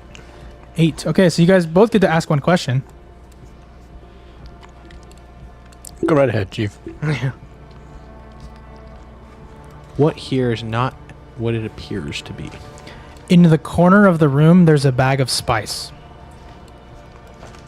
Like a baggie. The size of a snack baggie. Small. Like a real, like... Little dime bag.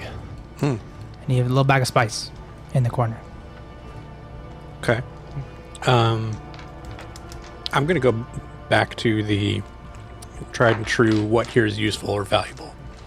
It's a good choice. There's a way down in the corner of this room. And you would estimate... Was it down or up? Was I crazy? Oh, from V7, I think it was down to V16. Yes, down to V16. You know there's a basement access down here, and that's where you presume that a lot of important things would be held. That would be the most important thing or valuable thing to you right now. So I would kind of turn to the guys real quick and be like, hey, or be like, not, hey dudes, this is, but he'd be like, money downstairs. And since we don't need to, and since that key card got us in here and the door's closed behind us, nobody's getting in unless they have a key card. So we kind of have free rein to run down there and see what's up real fast. Yeah. I mean, I'll follow you down there. Yeah, me too. All right, so we're headed down to the basement, V16. The basement. It's used for storage. Every museum's going to have one, right? Large items, archives. But there's also a loading dock down here.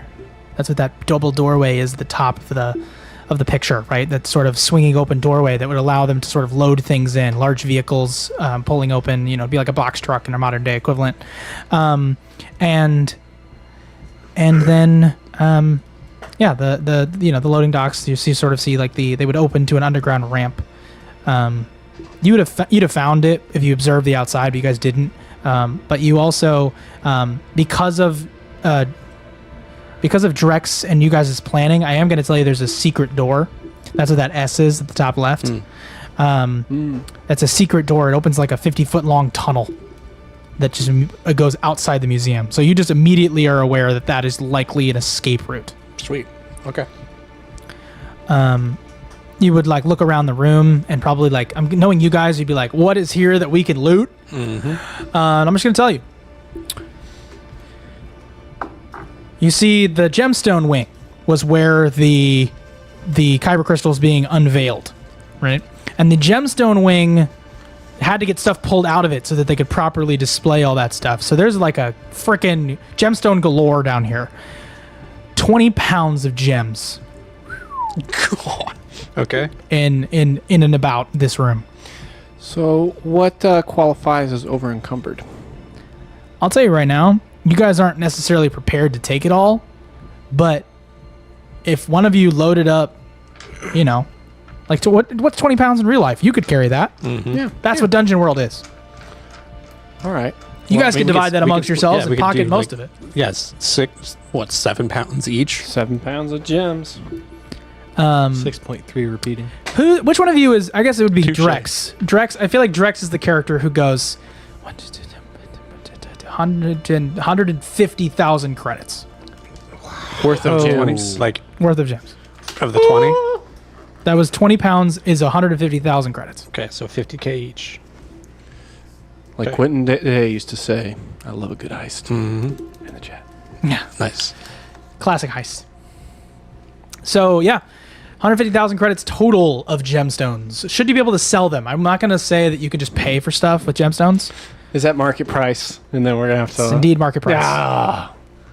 But it's also, I'll tell you right now, the difficulty is that most of the items in these boxes would be nearly impossible to sell, identified as stolen museum goods. That's why I'm just giving you gems. That's because fair. at this point, you're just like, Black market. you're looking at all the gemstone exhibits and you just see like a bunch of like, oh, this was probably owned by a queen. Oh, this is, and then you guys just like stuffed your pockets full of this money as the thieving band that you are. You mean We can't just like pick up a priceless work of art that is known to be housed at this particular museum. Okay. I mean, you could. No. I'm willing to let you. No. What was the total credit? It's decoration for the ship. It was 150,000 total, which means each of you get 50. 52,500. What? What? 52,500. 150 divided by 3 is 50. Okay, fine. Was the what? I did.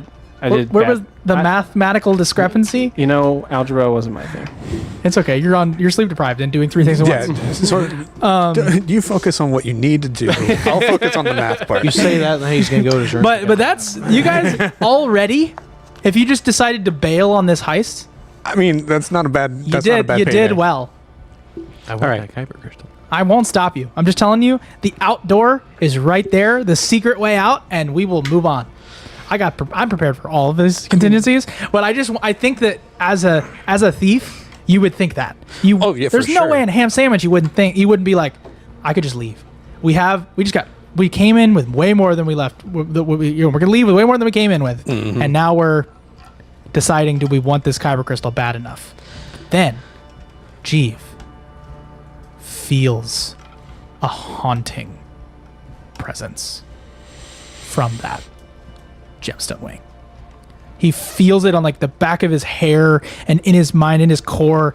If there's a soul in Star Wars, you feel it in there too, because it is rattling you. It's cold. All right. Well, I don't know about you guys, but this feels like a good call, a good haul. This is a good score. I don't think it's worth the heat. Let's go. I think that's an exit right there. Even if we don't take it, I feel like we need to destroy it. What? It's the honorable thing to do. This is not part of my history, and Lord knows the Empire's here. They want it. So what? Empire gets what it wants usually. We need to stop them. Why? You don't know what I've lost because of them. I have to have something to get back from it.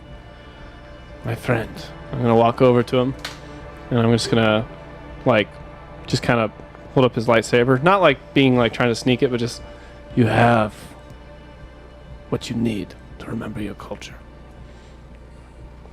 And you know, I feel like you would know that I'm being insincere, but I'm putting, Right. Like I'm just like you just want to get out. yeah, I'm just trying to placate it. Fine. We'll That- leave. That worked? Really? I guess so. You're gonna leave behind the Kyber crystal? Like Is it worth risking my life over? Is it? Yeah. I'm emphasizing that it feels like the dark side of the Force, and that's powerful. and that it's emitting an Which is energy- why I want to destroy it. I don't disagree with you. You have to take it to destroy it. Yeah. So you're gonna leave? Can we not just destroy it in its case? That's my next It question. is inside the building. They're telling you that they want to leave the heist. They want to I go see. away from here. Right. I yeah. gotcha. And that's what I thought you just agreed 'Cause to. That's all I'm trying to imply. We don't have a motivation to stay at this point. Right. So you got to either force us to stay or convince us. Can I Knight of the Republic them? You 100% can. What? So That's interesting because there is something in here for that.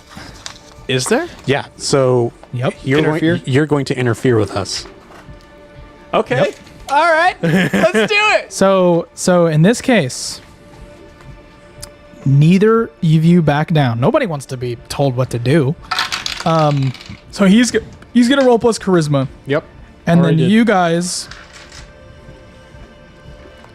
Oh shoot! No, they just roll it. That's So an 8. he's rolling at 8. Okay, so they pick 1. So when you try to foil another PC's action and neither of you back down, roll. So I in my estimation of this, Drex, I think it's when you, so meaning when the interferer tries to foil another PC's action. In this case, it is leaving, and neither of you back down, which is the implication. The you, meaning the interferer, rolls the die, and he is the interferer. So therefore, he rolled his charisma, which is what he uses to do the force, Yep. and then rolled an 8. Yep. Meaning that They, meaning both of you, now pick one. You will do it anyway, but take disadvantage on your roll, meaning to do the thing you're trying to do. So in this case, it would be to leave, right? Right. So, we would roll to it as okay. I'm going to relent. Okay, he's Same. gonna. You guys Yeah. are both choosing narrative, which is brilliant. Yeah. And so I'm gonna lean back on the fact that the Kyuzo, like, I realized that I made an agreement to protect them, both of them, and to stick with them. And if he's gonna stay, regardless of what we do, I have to stay. So Jeev holds out.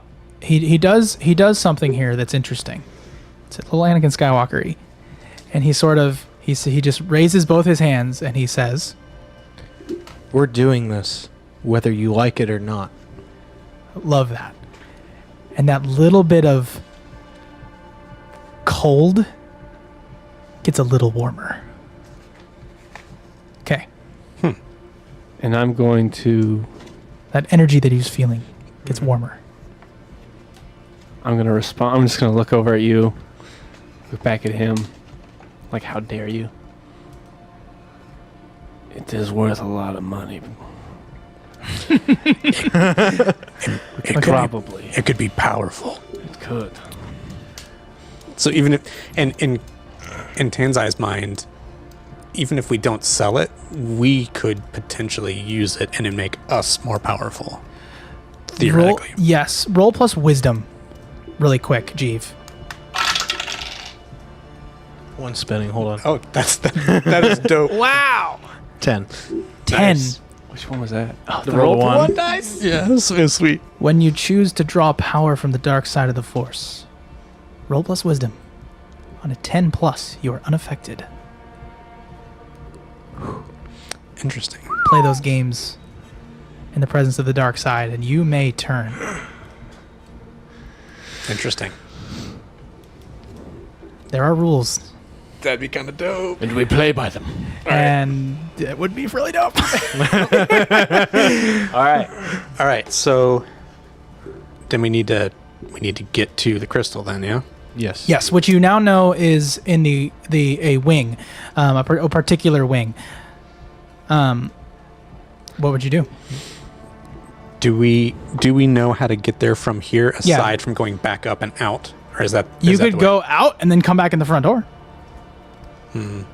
We have the passage to get in, correct? Yeah. Okay. You could also just go out those doors and you may expect people to question you and go, "Where are you? What are you doing?" Right. Because I'm thinking, since the secret passageway here is like that's the best getaway right there. So it's great. if we were to head back up, head out, and then leave through the door, could we like prop it open somehow as opposed to like letting it close all the way? I like that. It's a good idea. So here's the harsh reality. You guys have different kinds of passes. Right. Yeah. You guys it do would not be the have one to the, get this back. is the only way back. Like back in, you're gonna have to kill a blue guard and take his thing, or you're gonna have to take his thing again, because the type of pass that you have is going to alarms no longer affect you. You're not gonna trip alarms. Right. I have an idea. Okay. Okay, but this is also, by the way, just the best place to stay if you're just gonna chill here overnight. And like wait for the event. Wait for the event to pass. You would lose out on all of the gala, and I would discard. I don't care. I have no personal attachment to this. But That's a really fair point. you 'cause- could just stay. The only reason I'm like, should we, is because you brought up the security droids that roam the halls at night. There will be heightened security. But Sounds Yep. like a pain. you're welcome. But at that point, everybody's gone. We could annihilate stuff with prejudice and not worry about it because it's just droids True. and whatnot. You know what I mean? Yeah. Well, there's gonna be guards. Well, yeah, but All who right. cares? They're gonna call the cops though. I don't know. The Well- alarms are are no longer. a if problem. everyone's gone in the All right. morning, I don't see why blue guards would be there if they're there to protect the higher ups and the Roll a senators. d20. Okay. Oh my, what's happening? I don't know. I like it though. He's making you roll dice. 4. Beats my 2. We'll do your plan. All right. So I think we just stick out down here, wait till it gets dark. What, right. So you're gonna time it out. So the party started at 1800, and you guys are all here, and the Doors close at 20. Yes. So was your plan to just wait out the next 2 hours? Yeah. Okay. And we'll just chill down here, and then like, and until the entire event is, because what you're saying is once the entire event's over, everybody leaves, and we still have free reign because we won't triple. Well, I'll tell you, I'm not telling you anything. I'm intentionally telling you what you would think. Yeah. So, do not take what I say as truth because I am the dungeon master. Well, then you're a liar. But no, I'm gonna like. Well, but you know what I mean. It's like yeah. based on what you know and what you can assume. Yeah. She's like, the event closes at this time, and you're like, well, we could just wait it out, and then the event's over. But that doesn't mean that everyone's gone or everyone of import is gone. Right. Which Just, you know, at that point, it's just it just becomes a proper thief scenario rather than you able to get information from guests, etc. and trying to be like all sneaky and stuff. Because there are rumors and things you can learn. You know, there's who knows, but it's just a matter of like, you're basically saying this option is more important to me than the doors were closing this way. Yeah, and I think for me personally, and this is kind of what I'll explain to them in a way, is like, we got the 50K. Like, I'm good with that payday. I don't necessarily need more information. We get jobs. I'm not super worried about that. So if we can stay here until everything's done and everybody, quote unquote, and not everybody, but everybody leaves, then we can just do what we want. And that's it's a lot less tiptoey, and we could theoretically brute force our way through if we need to. Let's do it. Okay. I need to see a map here. I need to be back on floor 1. Floor 1, coming right up. Okay. Here we are. So you approach. You're now in V7, right? You're there. You're in that room. And I'm just gonna say, you guys pop out of the doorway, peeping around, looking around, and you see in this room there are 2 hovering remote droids, like ball droids that shoot at Luke Skywalker in the original Training movie, droids. right? Training droids, right? But they're just single blaster. They hover around the room and they move, and they're high up and they're down and they move around. And then the blue guards continuing to wander around, and they're having a light chat because this is not a video game, right? They're really having a conversation with one another. They're talking about, hopes and dreams. And the one guy's like, oh yeah, once I get done with my service, I hope to be promoted to an Imperial Guard. It would be amazing to serve the Emperor. I've heard he's a legend to behold. And then the other guy says, nah, I would never do that. Screw Darth Vader and all the people associated with him. And then he says, what? Well, you can't say that. Then the other guy's like, what, are you going to fight me? We've both been trained in the same arts. I would kill you. And the other guy goes, yeah, right, all right. And they continue to chat with one another, like just proving that they're, once again, people. So there's those 2, and then between us, And then the little droids The 2 floating through the droids. air. This isn't a particularly... The positioning doesn't matter. It's Sure. You find an opening, you're going to roll a dice, and then based on the result, there's going to be a thing. yeah, How far does he have to be away to Night of the Old Republic? Huh? How far does he have to be away to force suggestion? I don't know how the Force works. I think he just does. And we overhear their conversation? I think they have to hear him. I just want to say that I think he would have to say something. They would have to hear that and process that. Would that get the training droid's attention? You could also just... people with the Force, too. You could push people. You could move that stuff. says inanimate objects, though. That's why I was like, I don't know. That's a very dark side thing to do, is to pick someone up with the Force. that's fair. And that is definitely an option should you pursue the dark side. Yeah, but no. All right. So can we potentially try to sneak by them, or not enough? Yeah, you can for sure sneak by them. Okay. You're roll also stealth. you're also in V7, which has access to V6 if you'd like to enter that room. Yeah. Sure. All right. You head into try the that. records room, and you open the door with your card, and you see the alarm begin to go off. It's like, zoom. And you guys all think the card's in your hand. Yeah. Filing cabinets, museum archives, and then we head on to V5. V5 is the curator's office. Elegantly furnished, artifacts placed in the desk, a secure HoloNet terminal, and then personal items decorate the room as well. You guys did not You guys did not talk to the curator during the party, so can't tell you. There's a little piece of information that you're missing. However, unauthorized entry has been made into this room post the party. Standing in the corner of the room is an IG-100 Magna Guard. If you're familiar, it's got a sort of Arab-style wrapping around its head, a steel metallic body, its frame thick, and it turns its torso around with 2 C's. Yep, it turns it thick. It's juiced up.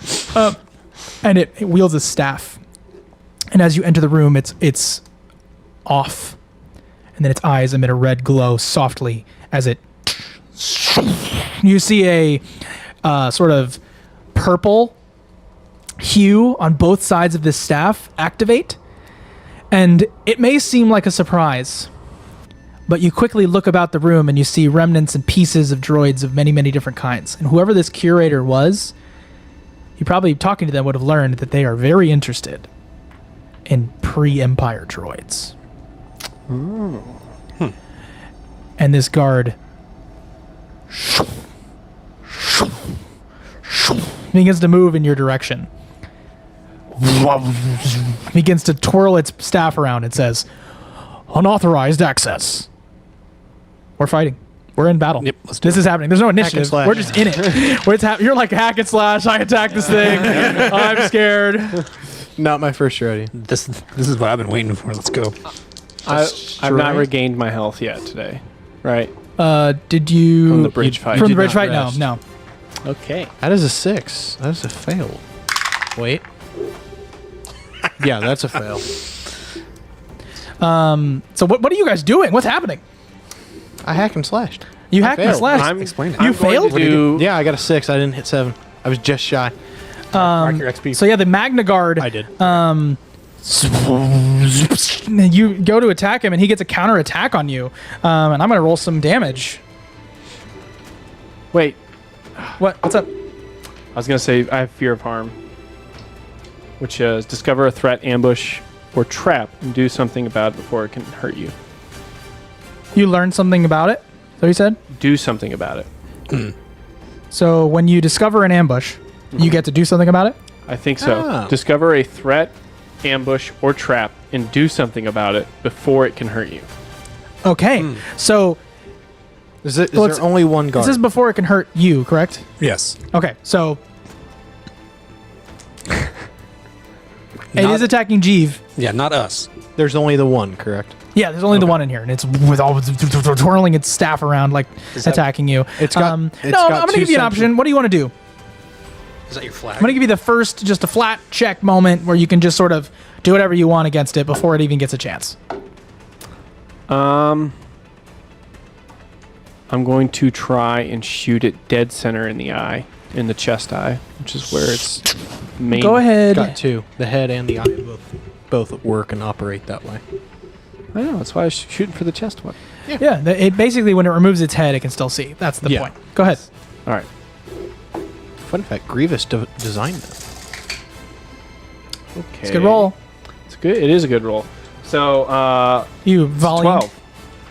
12. Ooh. 12 He ball. blasts. Clear shot. Deal your damage. Deal your damage. Remember, he has a +2 to damage because he's a gunslinger. Choose your fight. 9. 9 damage. Nice. Wow.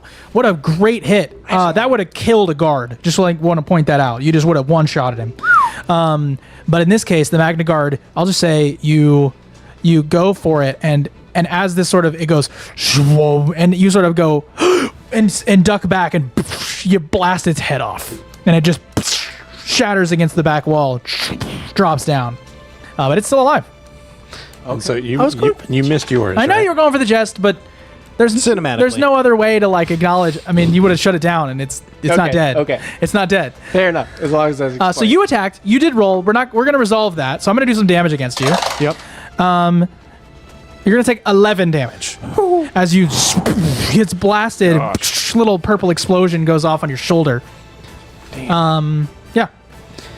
So I was gonna hack and slash as well. I see it hit him hard, Yup. and so as he kind of staggers back, I'm going to kind of like I'm trying to be cinematic about it, but like, so I'm behind him, and then as he steps back, I'm going to kind of spin out of the way as he kind of steps back, and then come back around and swing. Whoa. And I rolled a 12. Oh, shoot. So I'm going to go ahead and do damage. And then you're going to choose, I'm guessing, evade damage. Yes. Yeah. Seeing the hit that he just took, I don't want to do that. So 6 damage. 6 damage, yeah. So with the 9 plus the 6, Tanzai turns around and without even facing, holds the Uchikatana and goes back, and he's facing you guys, and it's right in the center eye that Drex was trying to hit earlier, and this being falls to its knees, collapse, and you've killed the Magna Guard. Well, as Ross just said in the chat, 1 shot, 1 kill, almost. Oh, Right? It's close. Oh, yeah. Hi, Ross. No, I know. The hard part is that if you had rolled, it had 12 hit points. Oh, So you were super close. Yeah. It was, I mean, it was pretty gnarly when you, like, I think what was the maximum you could have rolled, right? 8 plus 2? So 10. 10, So yeah. you still couldn't have killed it in one shot. Nah. But still. Still good hit. So as he falls, I'll look at Drex and be like, the practice helped. I was just feeling rusty. This is how I normally should. I don't know what you're talking. Yeah, all right, Do gunslinger. either of you take the staff? No. No, I don't know how to use it. Just figured I'd ask. Do you? I have no reason to take it because I have proficiency with the lightsaber. I mean, I'll take it. Just to have it. Just have it on the ship, yeah. You So- could actually use it. Okay. Yeah. Yeah, I'll take it. I mean, it's not as good as your Right. sword at all. Right. If you don't want to take it, I can, because I just remembered Obi-Wan used that in his lightsaber before. Well, so I Does it? It's I not. can. There's no added mechanical benefit. Actually, it does have one thing that it can do. It can stun you instead of dealing damage. That's cool. So what it can do is it can stun you. It can hit you with electrical stuff, and then you will be stunned rather than doing damage. Well, and can it just be like a backup weapon for him? Yeah, it totally could. Yeah. Cool. That's. I have a plan. There you go. Okay. So yes, now that's dope. So yes, I'm gonna take it, and I have a plan. Yeah, I was like, oh, I could stun one of you, but it's 3 of you.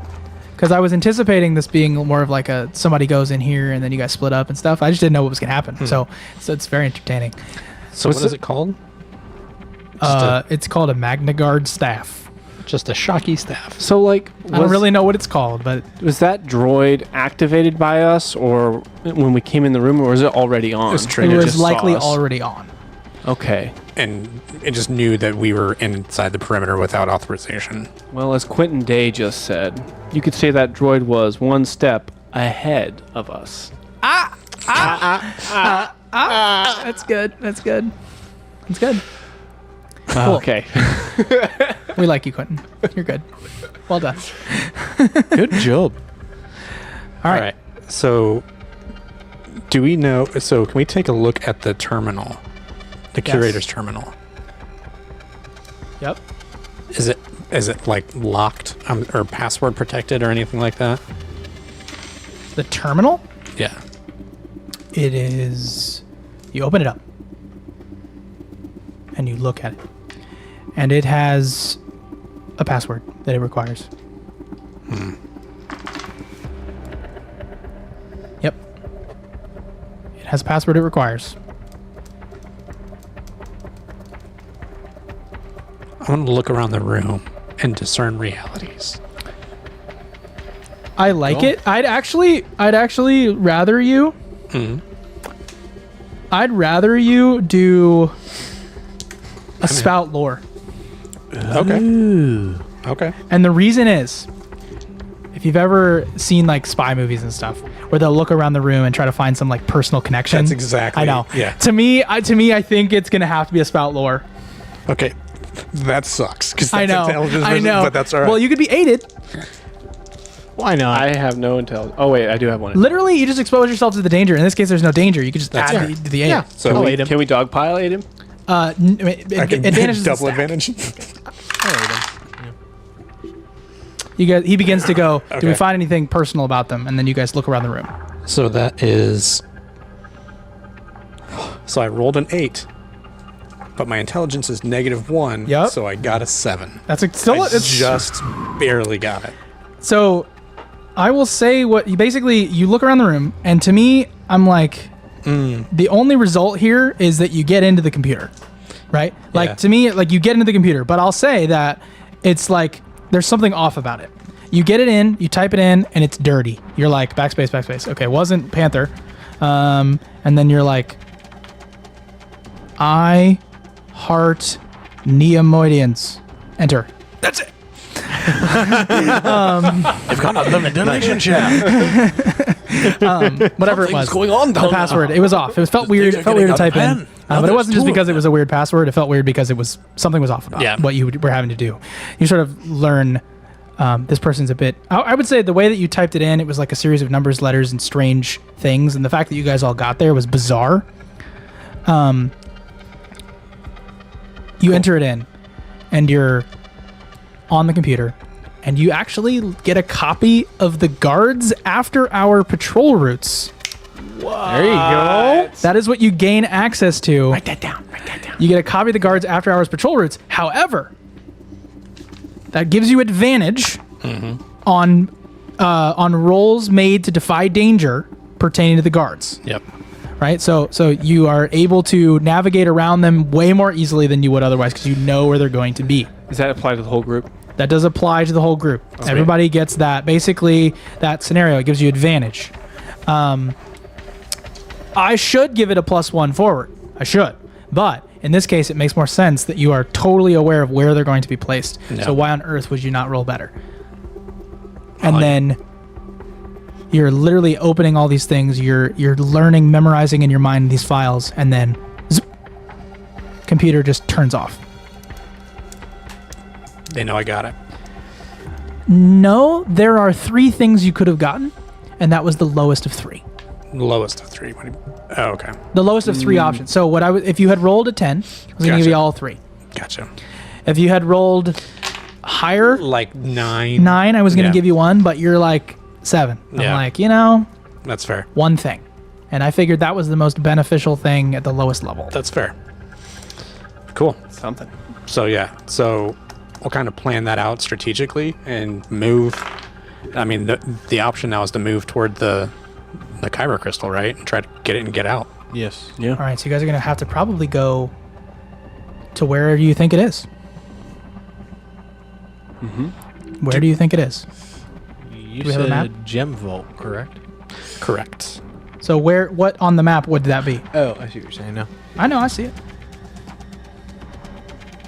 Which map? The first floor? It would be, first floor would be the first location. Is it on this floor? I don't think it is. I think it's upstairs. I would agree. You think it's upstairs? I All right, agree, so it's probably why don't you go ahead and roll to defy danger dexterity. All of us? Actually, I hate that con looks like that. Hold steady, and then intelligence is to apply expertise.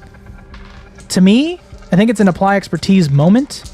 Depending on who's leading it, I'll let you guys roll with whatever you choose. You're just gonna have to argue it to me. Right, so if you want to defy danger dexterity to employ the finesse to be sneaky, that's fine. If you want to roll to defy danger intelligence to be able to apply your expertise, it makes sense to me. If you want to, use your wisdom to sort of listen for the guards' movements, whatever you sort of think that is your best moment here, what would you try to do? Does this qualify for the advantage?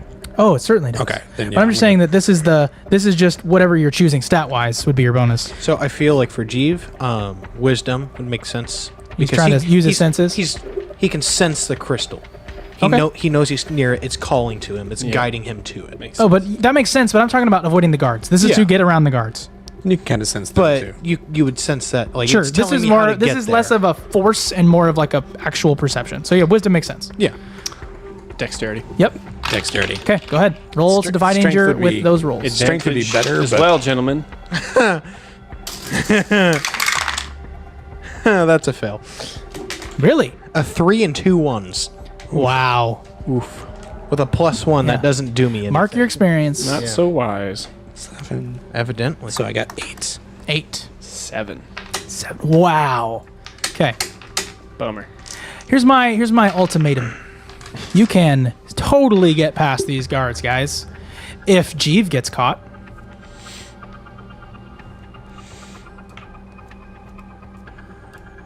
You feel like being bait? You know, I actually think that we should probably give you guys a month to think about it. Hate to do it to us. Man, a month is too long. Buy a Star Wars Ragtag shirt so you can think about it every second of every day. Oh, man. And we'll see you at Des Moines Con. Yeah. And just a little under a week. Over a week. Yeah. Over a week. End of May. Yeah, end of May into June, we're going to Des Moines. Like and subscribe. Please hit the notification bell. If you're watching this VOD or listening to it on YouTube Music, you're my best friend. If you watched it live, like Quentin, you're really my actual friend. So thank you so much. Have a great time, and we'll see you next time on Roll to One and Star Wars Ragtag.